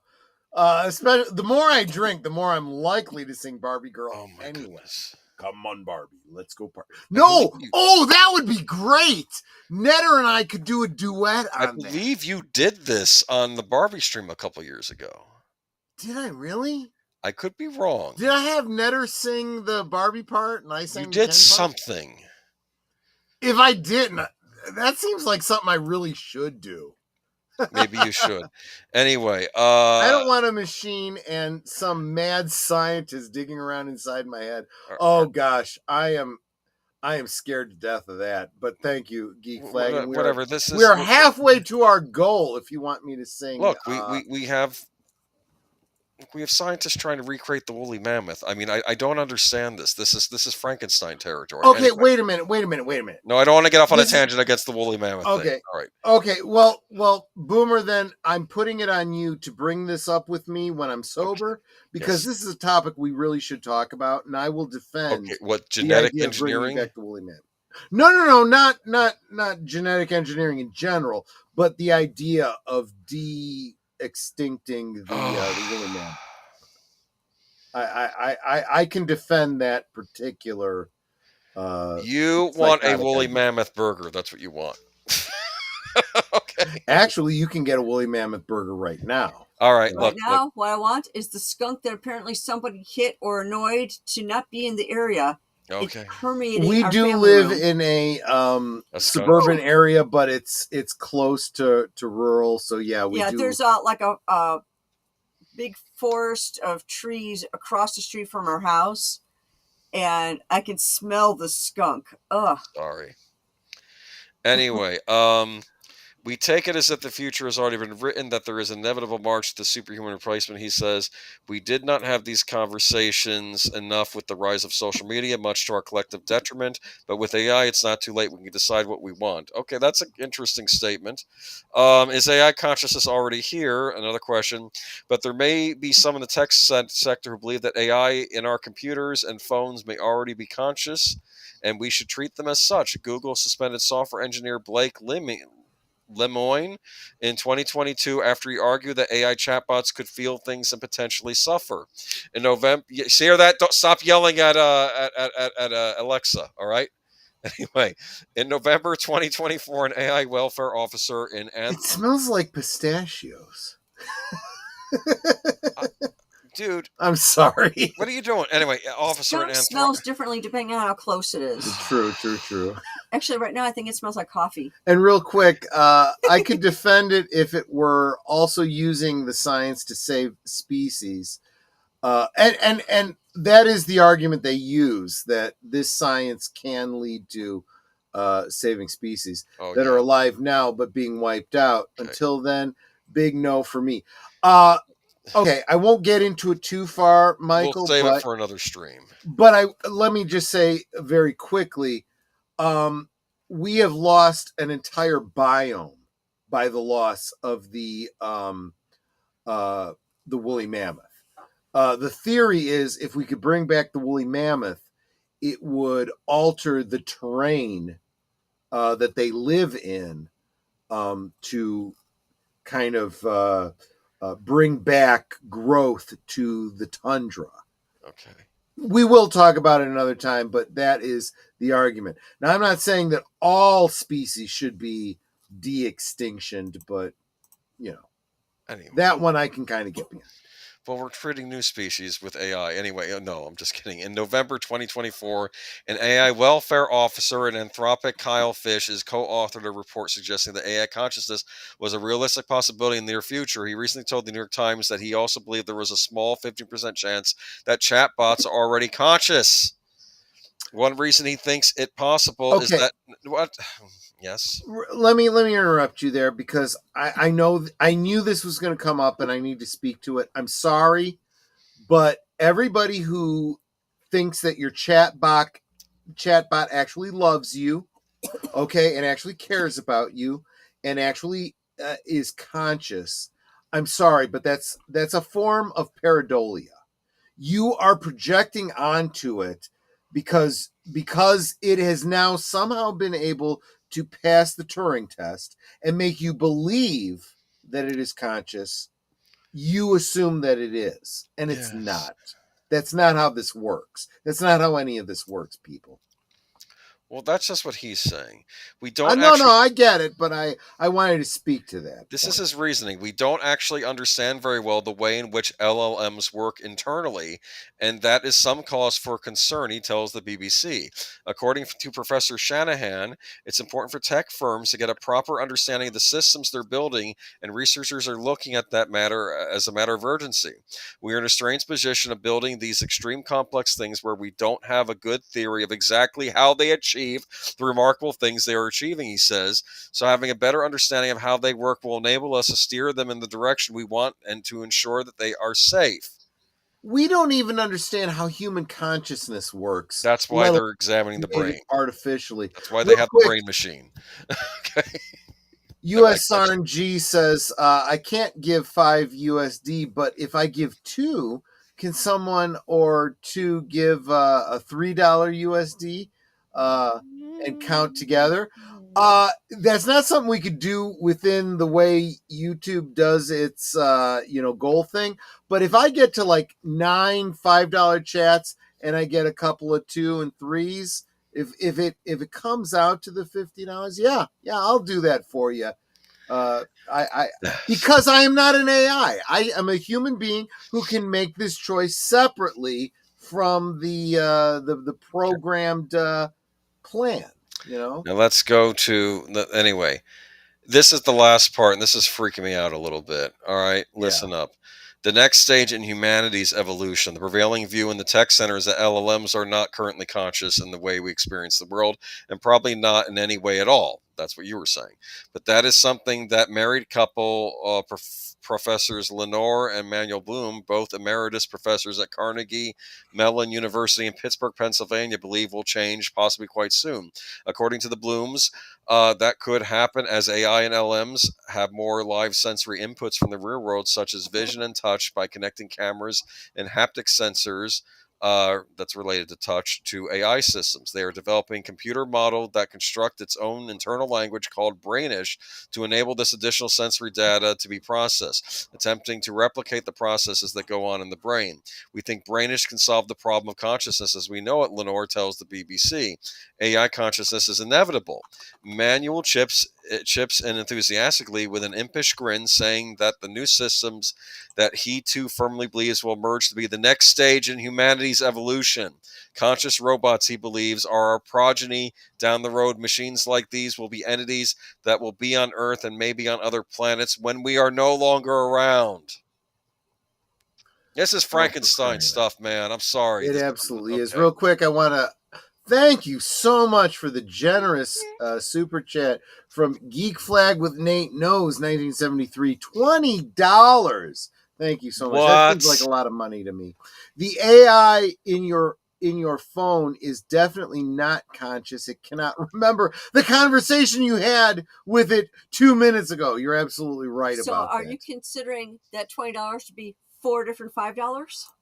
Let me see how this this YouTube thing is calculating it. So it's counting it as 1, not an additional 3. So that would make that actually 9. So that's a total of 9. So yeah, if I can get another $5, I will sing Mr. Roboto for you people. Okay. Of course, that will drive away people like Retroblasting. He doesn't want to hear me sing. Well, AI's ultimate form is the same fate as the internet. Weaponizing and new form of visual panty hamsters? Okay, dude, I am not this drunk. I can't understand what you're talking about. But man, the visual imagery is great there. And Colin, I have to wear a little pair of panties. I can't believe that AI wasn't responsible for Kandagawa jet girls. There will always be some people who, with warped souls, who want to replace humanity one way or another, if not via transhumanism, then via some other mechanism or later innovation. Yeah. God, Colleen, absolutely. You are spot on with that. I agree 100%. So, anyway, there was one other thing left in this article. The more immediate problem, though, could be how the illusion of machines being conscious affects us. In just a few years, we may be living in a world populated by humanoid robots and deepfakes that seem conscious, according to Professor Seth. He worries that we won't be able to resist believing that the AI has feelings and empathy, which could lead to new dangers. It will mean that we trust these things more, share more data with them, and be more open to persuasion. But the greater risk is the illusion of consciousness is a moral corrosion, he says. It will distort our moral priorities by making us devote more of our resources to caring for these systems at the expense of the real things in our lives, meaning that we may have compassion for robots, but care less for other humans. And that could fundamentally alter us, according to Professor Shanahan. Increasingly, human relationships are going to be replicated in AI relationships, and they will be used as teachers, friends, adversaries in computer games, and even romantic partners.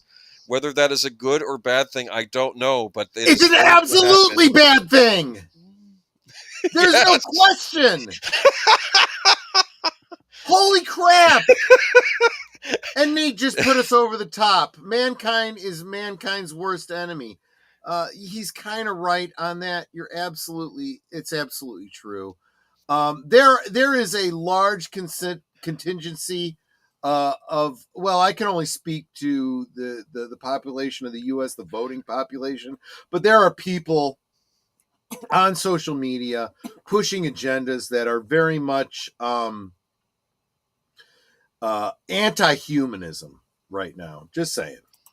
They want to wipe out the entire human race because they think it would be better for the world or the environment or whatever. I don't know.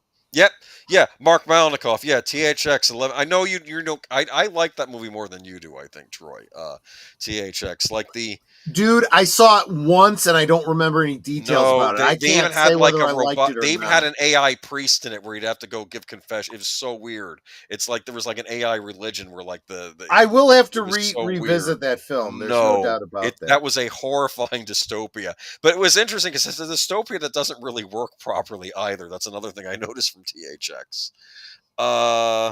But no, I actually give Lucas full points on that. I actually think that movie was a lot better than people gave it credit for. But yeah. Oh, dude, Jesse brings up Cherry 2000. Should I add that to my rotation for the members' night at the movie Probably be Monday? a good idea. I have the Blu-ray of that. I've never watched it. I've been meaning to. I remember seeing that years ago. Was that People are finding it shockingly accurate to some of our current things we're dealing with now, even though who it was was the satire. star of that? Was Melanie that Meg Griffith. Ryan? Melanie Melanie Griffith. Griffith. She's the Melanie one. She's the Griffith. Cherry 2000. Let's all reunite here when the first Pork Sword is caught in the robot sex channel that refuses to let go. This will happen. It's more inevitable than Thanos. Wow. Oh wow. Wow, Michael. That's something that would have happened on Lex, I think, right? You remember Lex, the show Lex? I didn't watch the show. I know of it. Oh, it's brilliant. It's a brilliant European sci-fi show.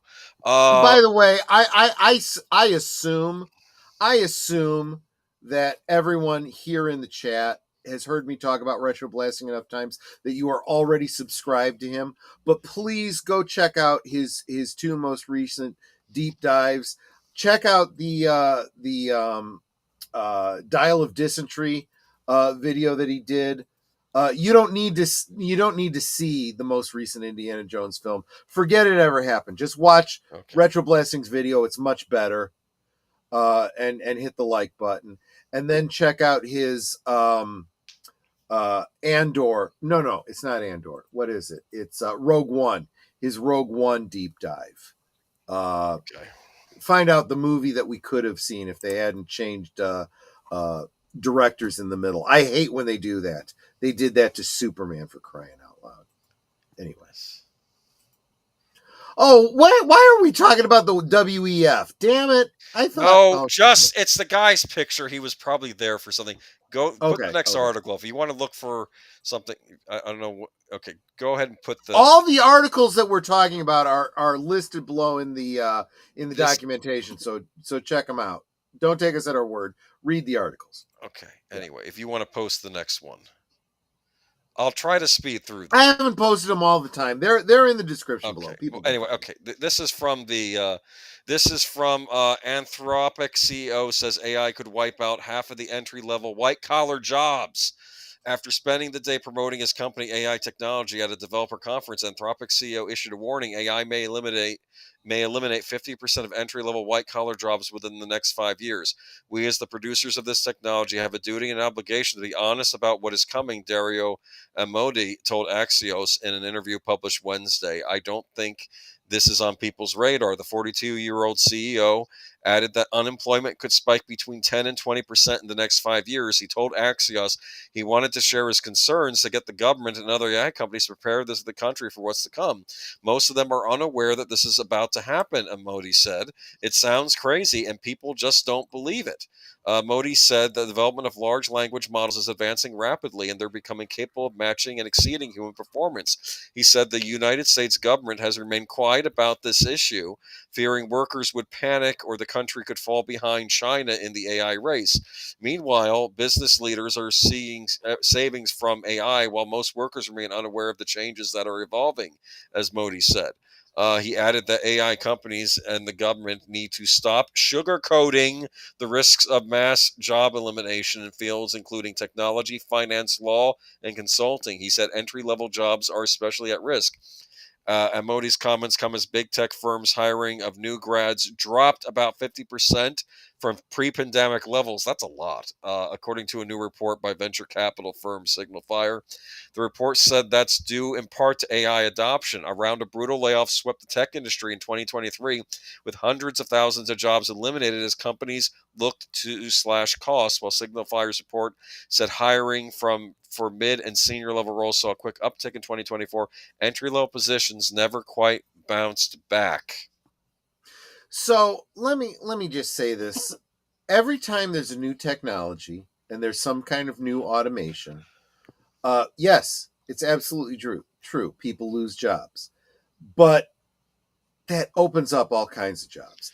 There are For jobs now that yes. are opening up Yep. for coding and for upkeep of these Okay. AI models and all sorts of stuff that like I said, it's just shifting, you know.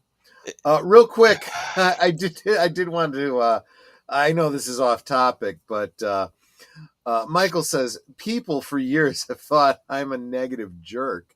I've been holding back. They think they know fear. They aren't ready for it. Look, so let me say this about Michael. I consider Michael a friend at this point. I hope he considers me a friend as well. I don't always agree 100% with him, and I hope that doesn't trigger you, Michael, because I know what that means to you, but I mean it in the context I'm saying it. Don't always agree with him. But he does have this way of if you disagree with him and you are open to listening to him and thinking about what he says, you suddenly realize, wait a minute, he's got a point, you know? And unfortunately, most of the slack jaws that go off on him don't understand that. Let me just say, I mentioned his Rogue One video. It really changed my mind about what I thought about Rogue One, and I was like, "Damn you, Michael! I really, really like this movie." And I know, Michael, it wasn't your intent to make someone not like it, because it is probably one of the best of the post Lucas Star Wars films. I still But it could like have been World better. Is Not Enough. Even though he gave me he disagreed with my Now he's gonna come back just to give you let's grief move on. Hey, Let's look, move I'll take on. any excuse to get Michael back on my channel. Just saying.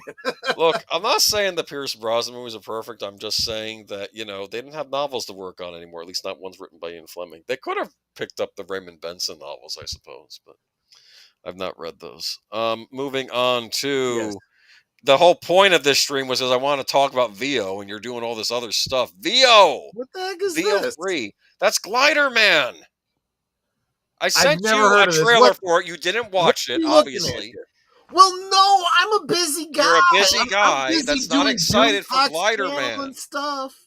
Let me tell you something. Glider Man's something special, man. His name is the reporters on the beginning, Mark Diaz. Glider Man has been shot, and you see all these horrible criminals, and they're shooting at him, and they're laughing about it. It says you're going to go to the bottom of the Hudson just like your wife, but he survives, and he's going to go take care of the bad guys in New York City. And I'm telling you, man, I'm sure there's some, even though this is completely done with AI, I'm sure that some people were saying this looks better Is it than most of the really? recent MC. Yes. This isn't all an AI trailer because VO3 is on is here now. What? Okay, explain to me what this VO3 is. I swear, I know you were busy this week with being on Doomcock. Dude, you didn't even know I was on Doomcock, so screw you. VO3 is, the AI people are talking to us. Says we can do emotions, we can do accents now. And they're doing their stuff, and I'm thinking, well, this is going to kill off. They're going to replace actors if this keeps evolving as it is. Yeah, that's what a lot of people are concerned about. Yeah. I've been watching Google VO3 videos, and they're genuinely terrifying. This is from creativeblog.com. I like this article the best on EO. I spent the last few days watching AI-generated videos that would fool my own mother, and I'm genuinely terrified. Not in a robots are coming for us way, but in a we've just handed every wannabe manipulator on Earth a Hollywood studio way. That's because Google's new AI video generator, VO3, doesn't just create moving pictures. It creates reality complete with perfect lip syncing dialogue that sounds like actual humans recorded it and physics that behave exactly as they should. And all you need is a text prompt. The clips flooding social media are jaw-dropping. There's a stand-up comedian telling a joke on stage, a series of high-spirited interviews at a car show, a college professor teaching boomers Gen Z slangs, and the quality is so convincing. I found myself checking twice to see if these are real people. They're not. They're digital phantoms conjured from nothing but words and algorithms. But if you didn't know, you wouldn't know. And here's what's keeping me awake at night. As a society, we're not ready for this, not even close. The death of I'll believe it when I see it. For centuries, humans have relied on a simple rule: seeing is believing. If you could film something, it probably happened. Sure, movies had special effects for decades, but those required massive budgets, teams of specialists, and weeks of post production. Now, any teenager with a Google account and $249 a month can create footage that would have required a Hollywood studio just 5 years ago. Daily, the examples I've seen are technically impressive, but they're also terrifying because while the subject matter so far has been benign and trivial, just imagine someone creates a fake news report about a terrorist attack that looks so real it makes your stomach drop. What would those people who are already fired up about an existing conflict or perceived conflict think before breaking out their rifle and storming onto the streets? The chilling part, just like fake news and fake images, fake videos will get shared faster than fact checkers can keep up. By the time someone debunks it, it's already been viewed by millions and shaped public opinion. We're entering an era where the lie gets around the world before the truth has even put its boots on. This isn't just about entertainment anymore. It's also about the complete erosion of our already damaged shared reality. The professionals are worried, and they should be. The film industry is trying to put on a brave face, with some creators claiming VO3 gives them new creative freedom, but scratch beneath the surface and you'll find widespread anxiety.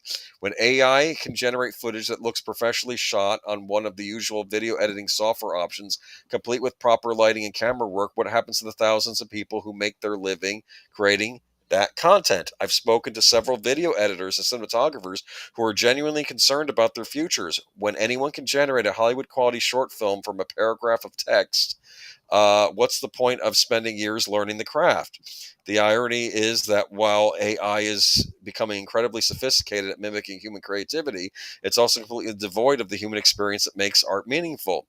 These videos might look perfect, but they're created by algorithms that have never felt joy, sorrow, or the weight of human experience. They're technically flawless, but emotionally hollow. The most frustrating part of this whole situation is how unprepared we are for what's coming. We're still arguing about whether social media companies should fact check obvious lies, and now we're about to be hit with a tsunami of synthetic media that's exponentially harder to detect and debunk. Our legal systems don't know how to handle deep fakes. Our educational systems have taught people how to spot sophisticated AI generated content. Our social platforms are already struggling. Oh, haven't taught people how to spot sophisticated AI content. So Yes, what you're talking about here, it can make video footage out of nothing, and yes, it's not and 100% yet, but it's close. there It's is getting there. so I did list, and this citation I have up on screen right now. I have it in the description below. Feral Historian did a video recently, speaking specifically about. He didn't say it this way, but you could think of it as he was speaking to the whole concept of the Mandela effect, right? This whole idea of confabulation of memory. You think you remember something, and a bunch of people seem to reinforce that, Yes. and whatnot. And there's a lot of people, and he coaches this all in terms of the apparently shared memory of people who remember seeing Biggs Darklighter in the original Star Wars when it was first released. They did an X-Files episode about that. And The very last he season. basically he goes through and points out that if you believe that to be true, the burden of proof is on you. You need to come up with some kind of evidence. And he brings up a bunch of evidence that says that really strongly implies this never happens. You're misremembering. It's you. But of course, as he points out, evidence of absence of evidence is not in and of itself evidence. So really, you have to come up with the proof to prove this, right? And if something like this that is so well documented, the original release of Star Wars and how it was edited and the behind the scenes and all that kind of stuff, how much more difficult is it going to be in the future when people are trying to look back at history and, you know, be able to write the history books about what really happened, and they're running into all this deep fake BS crap Yes. on social media.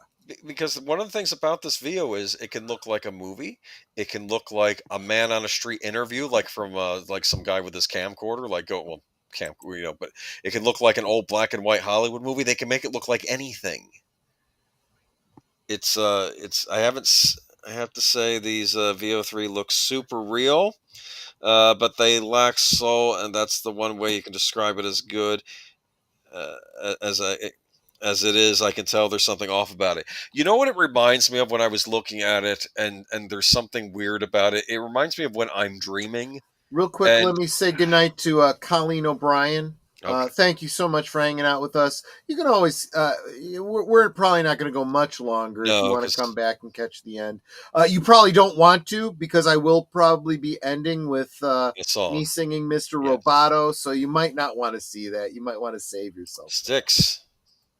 Yes, yes. But yeah, this is it's weird because what I noticed when I was watching these videos, it gives me the impression of when you're in a dream and then you realize you're in a dream and you realize it's fake. That's sort of what Yes. this reminds me of. This is almost like looking into a dream.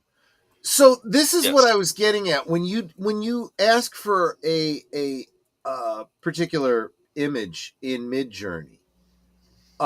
It shows you its process. So if I say, here's a picture, I want you to zoom out 2 times. It shows you 4 different images of the picture you gave it, and like this fuzzy image around Yeah. it as it's in Right. quotes thinking what Yes. it's going to put into those images. And I'm like, holy crap, this is kind of the way humans dream. That's weird and creepy, you Yeah. know? But no,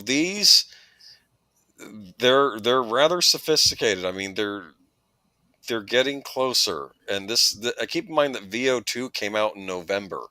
And it's funny because I messed around with VO2 because I could do that with a free trial. Then I canceled because I didn't want to pay for it. But Right. but just to test it out, and that's Was when that the thing you were I sent showing you me the with girl with the hula hoop. the Yes, girl with the hula hoop? Yeah. and You're now going to that create your own video girlfriend, right? well, no, I was making a joke. Like I'm like, could I theoretically create a YouTuber that could just get clicks? That's what I was wondering with this. Dude, this really does shine a whole different light on Blade Runner 20 whatever it No, was. I tell you, you and I looked at that differently. We'll have to discuss it again sometime I about am why. I am open to your opinion. I Uh I think and people want I to do want think. to point out, you and I may have disagreed on our interpretations of that film. It did not affect our friendship. No, Well, there of was course not. there was one asshole on here Right. that I had to ban from this channel Yikes. because he was so derogatory in his support of his opinion was absolutely right and mine was absolutely wrong, and he called me a freaking drunk, and he said, you don't know Wow. what you're talking about. I'm like, Wow. screw you, I don't even want you on my channel anymore. No, I gotcha. Think I heard something you saying that the other day. Yeah. But this is VO3. I do suggest you look into this. This will not be the last time we're talking about it, but I figured this was big enough that we would save it for the thing. But no, I was having an existential crisis because I'm like, is this almost like the invention of the movie camera? Yeah. That's how big this is, from my opinion. This is like you can create something from nothing. Well, you're not. The computer's creating something from nothing. You're giving it prompts, but that's what Yeah. bothers me about. I. And you still have the whole intellectual I property. marvel at it and I'm horrified by it at the same time. That's what I'll You say. also have the intellectual property argument about the fact is that these computers are going out and looking at other people's copywritten possibly. material to draw from and Look stuff at all like be that. looking at news footage for all I know, or photographs people have taken. I mean, who knows what it's getting all this stuff from?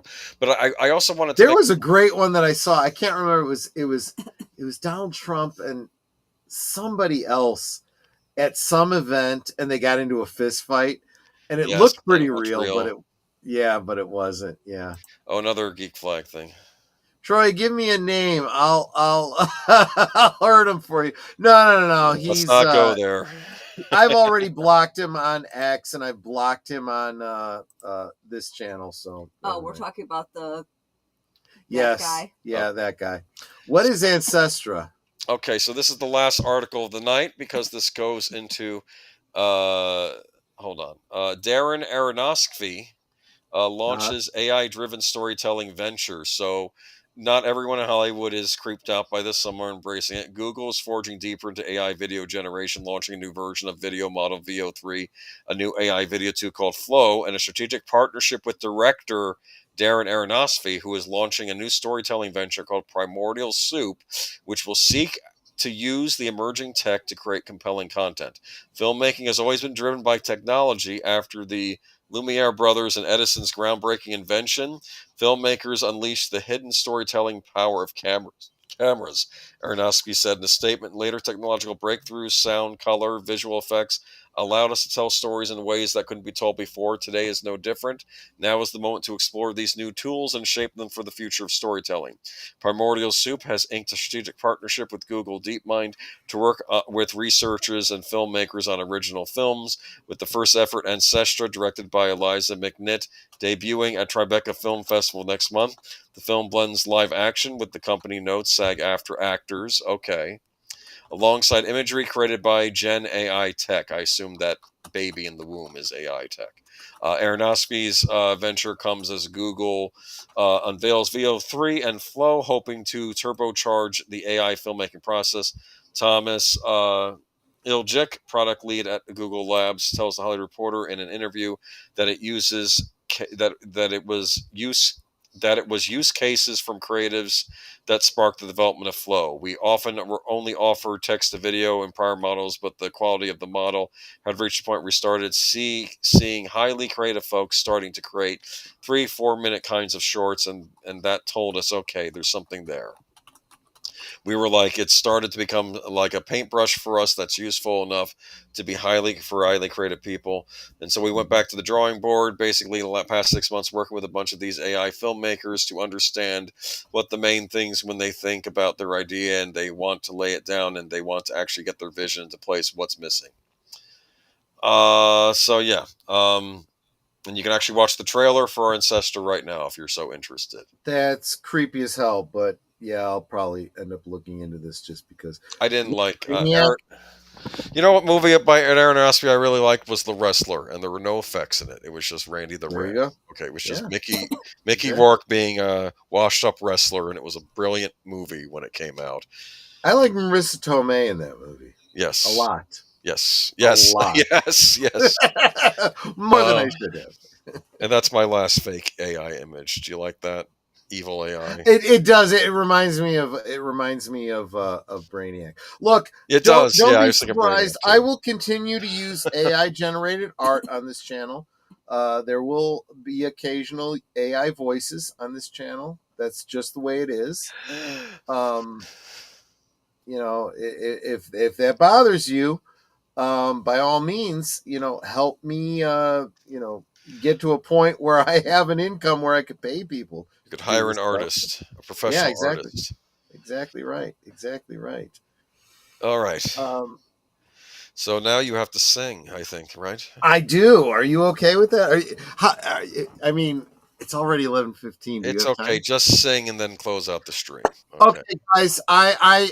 You guys have been very generous with the super chats, and although you know, YouTube, you know, sets it like it's got to be, you know, this many of this amount. I'm kind of going by the whole stream, and you guys definitely got me over the goal that I set. So I'm going to go ahead and hey, you guys are masochists. I swear, you guys want me to sing, especially in the condition I'm in right now. So I'm going to go ahead and do that thing, and keep in mind this stream is now going to get copyright claimed. So I'm probably going to have to trim this out if you do come back later, but it'll still be intact on Rumble. If you are crazy enough to want to hear me sing later on, you can actually do that. So I'm going to go ahead and yeah. Okay, so let me think this through. If I play over the airwaves, okay, what I got to do. So, Boomer, can you go ahead and mute yourself Yes. until I'm done with the song? Just because if you make any noise, it'll echo. So let me. Okay. So let me go ahead and switch back to this, and hopefully I've got. Have I got sound on?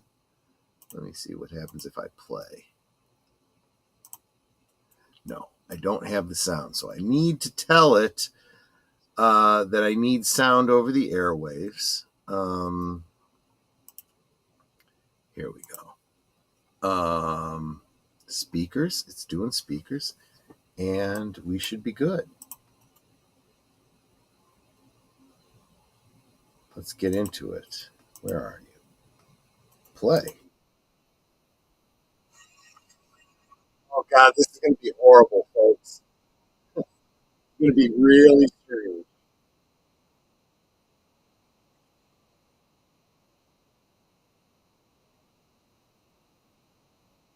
I can't believe I signed up for this.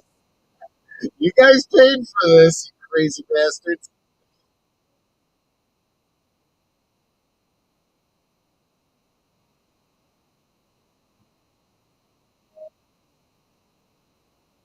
I realized I had this long of an intro.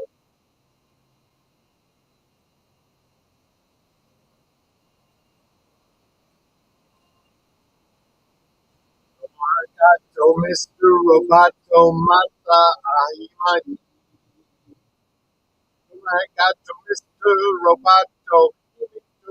I don't speak it.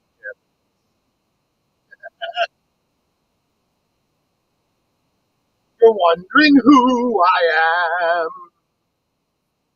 machine or mannequin, with parts made in Japan.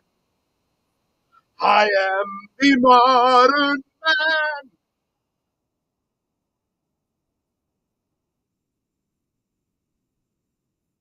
I've got a secret I've been hiding under my skin. My heart is human.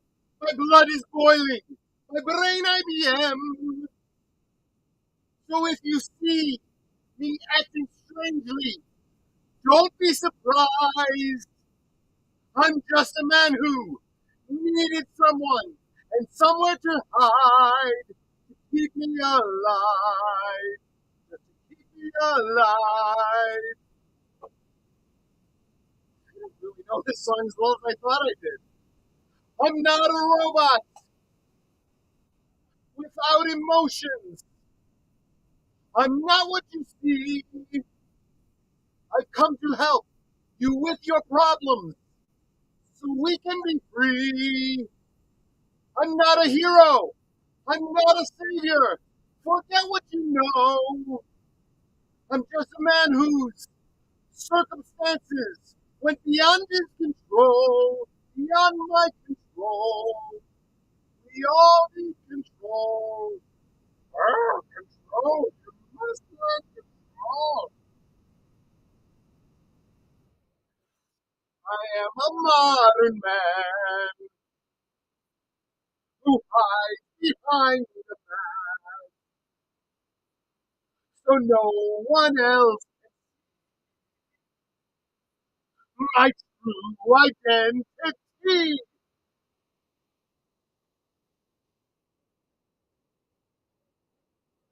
Arigato, Mr. Roboto, domo, domo, arigato, Mr. Roboto, domo, domo, domo, arigato, Mr. Roboto, domo.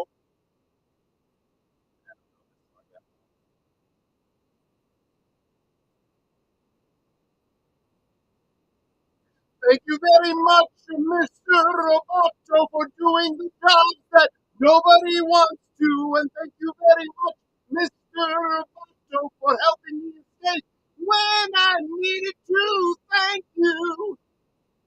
Thank you. Thank you. I know. Really, what is laughing over here?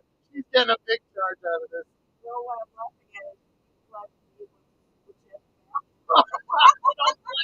I don't fucking blame him in the slightest. You made your choices, my friend. You're getting what you deserve.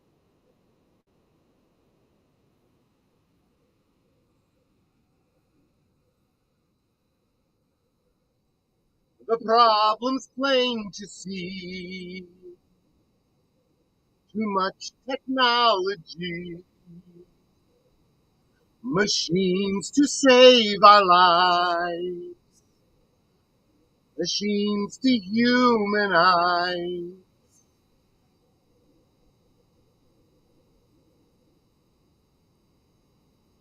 The time has come at last to throw away the past. Now everyone can my true identity. I'm Gilroy. Gilroy. Gilroy. Gilroy.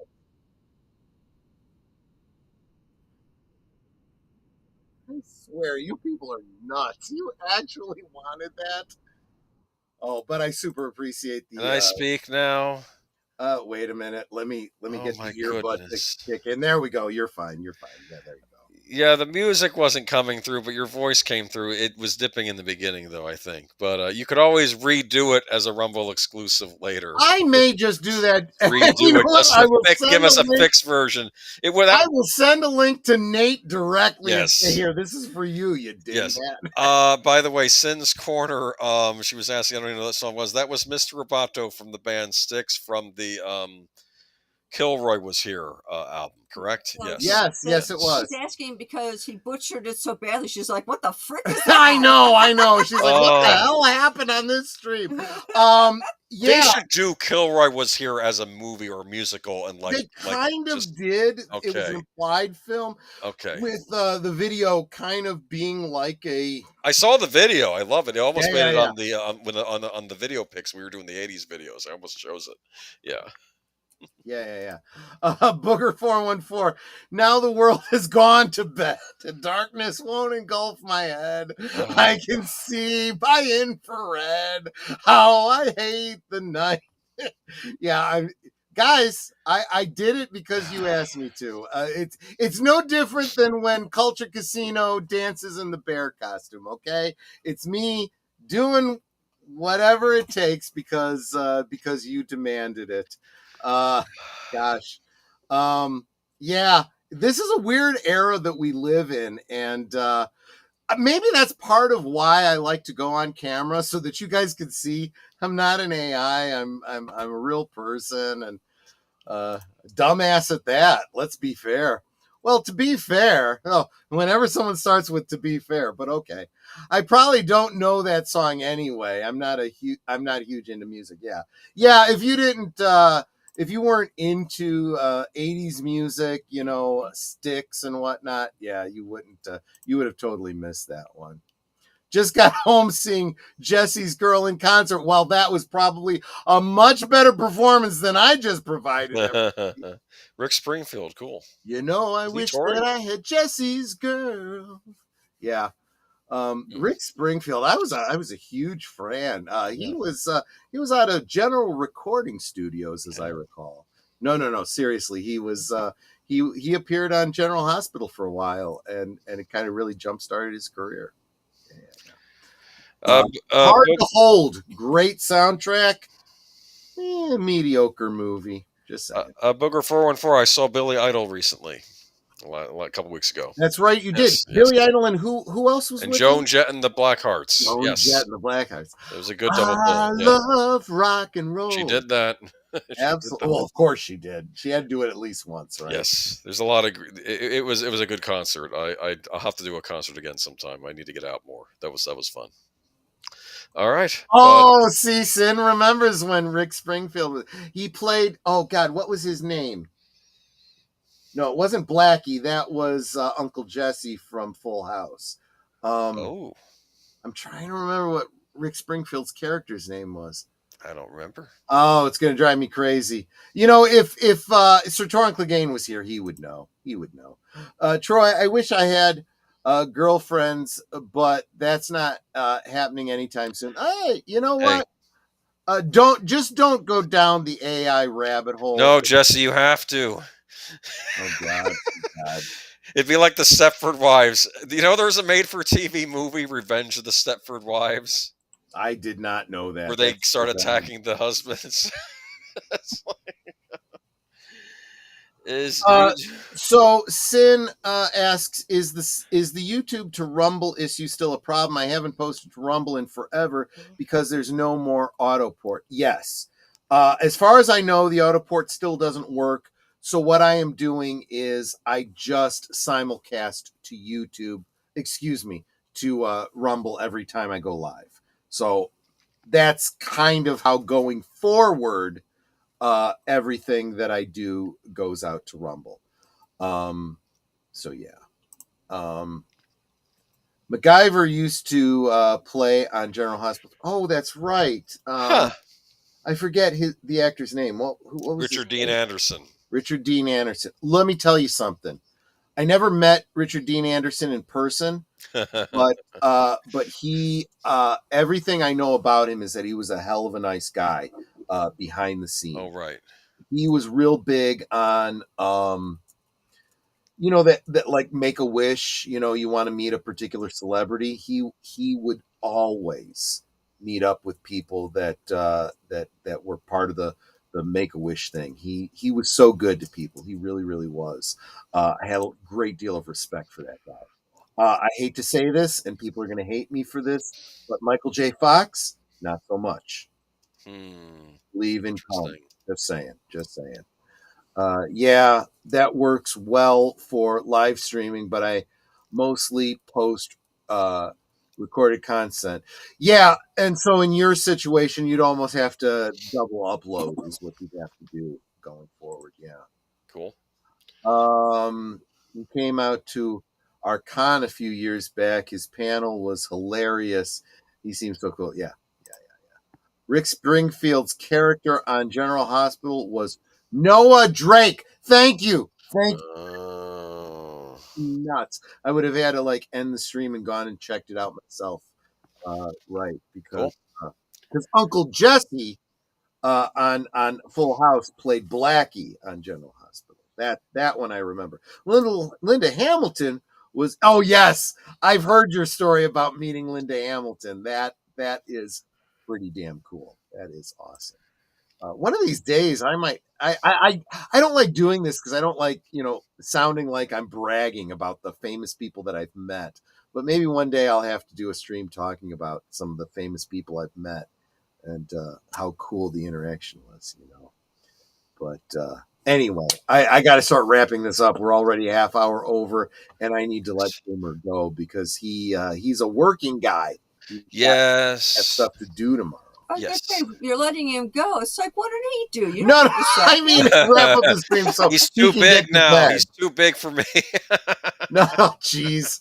Yeah. Well, I mean, it's not like you follow what I'm doing throughout the week, for crying out loud. It's not like you're a fan. It was a bad week, man. And let me tell you, anyway, I will check out your special appearance, definitely. Yeah, check out the community tab. I've got a link on there to what's it called, the pop culture breakdown on Doomcock's channel. It was a lot of fun. I really enjoyed doing that, and yeah, if he has me back, I will absolutely go back, much to the chagrin of my D&D group. And do you have a link to the stream for people? It is on my community tab right now. Yes. So there you go, guys. God, I want to thank you guys so much. You guys really supported me tonight, much to your own detriment. I don't know why, but there you go. You guys are wonderful. Especially Nate.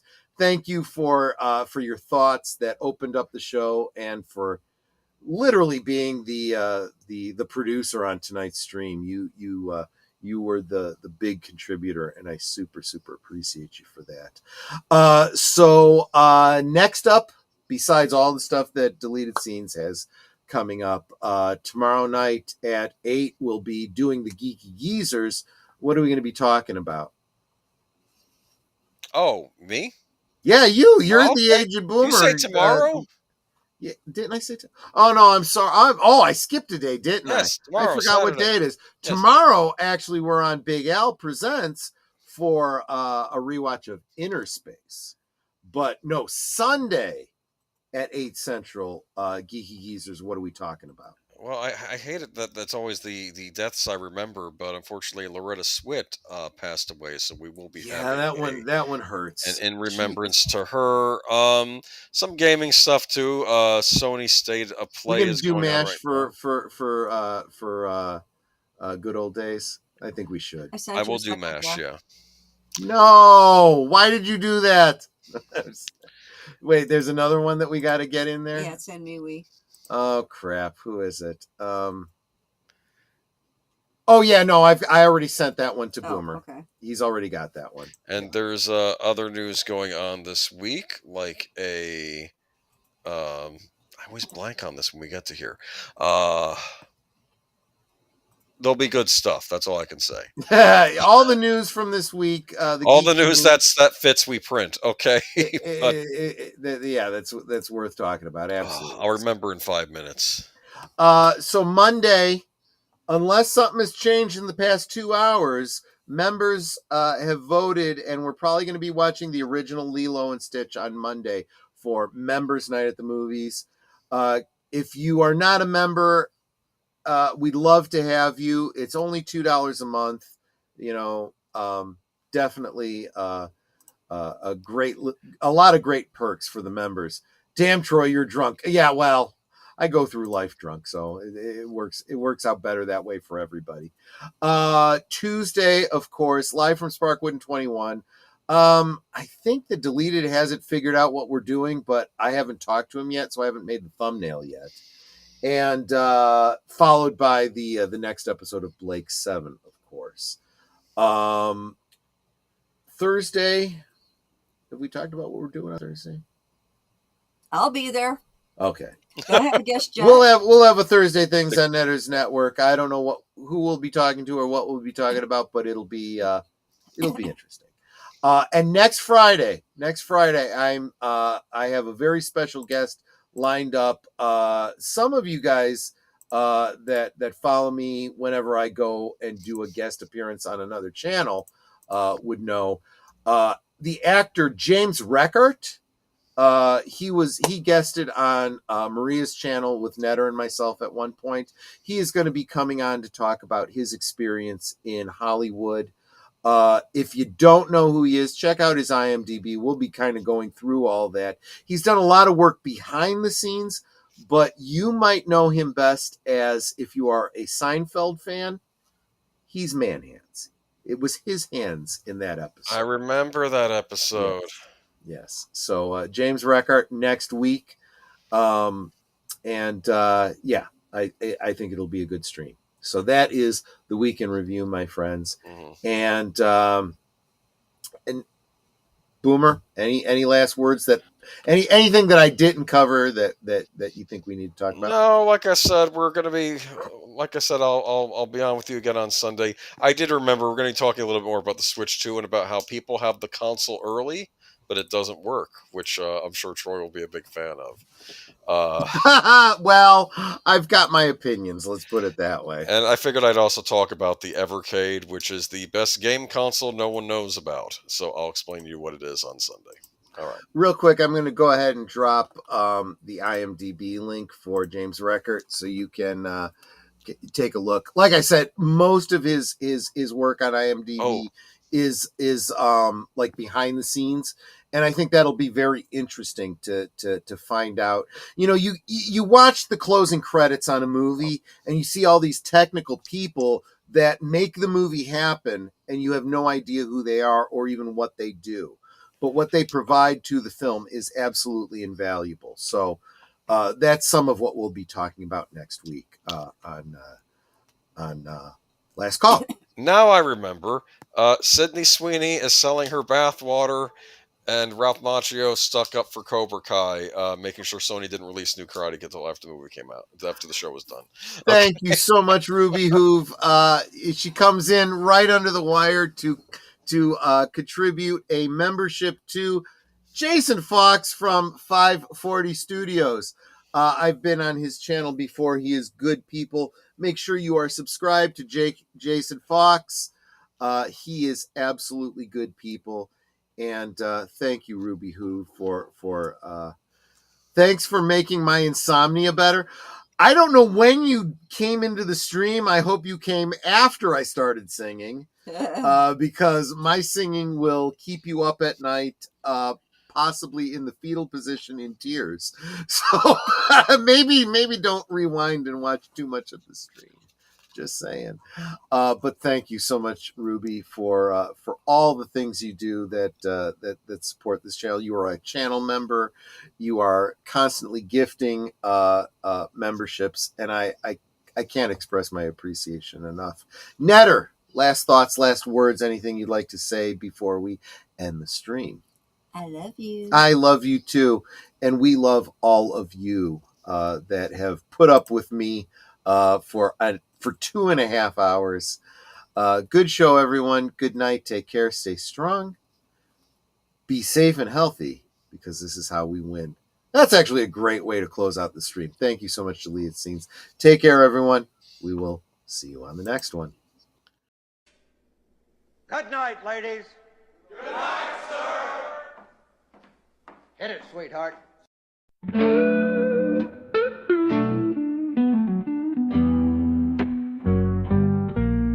The neon lights are fading, closing time is near. Whispers in the corners, secrets shared sincere. The bartender's polishing the final glass. Time slips away like moving through the grass. Last call for alcohol, make your dreams come true. One more round, friends, from me and you. Let's toast to the night, to the stories we've spun. Here's to the laughter and to what's begun. The shadows are dancing as we linger still. Every clink of a glass, a memory to distill. Beneath this smoky haze, our feelings they unfurl. A tapestry of whispers in this corner of the world.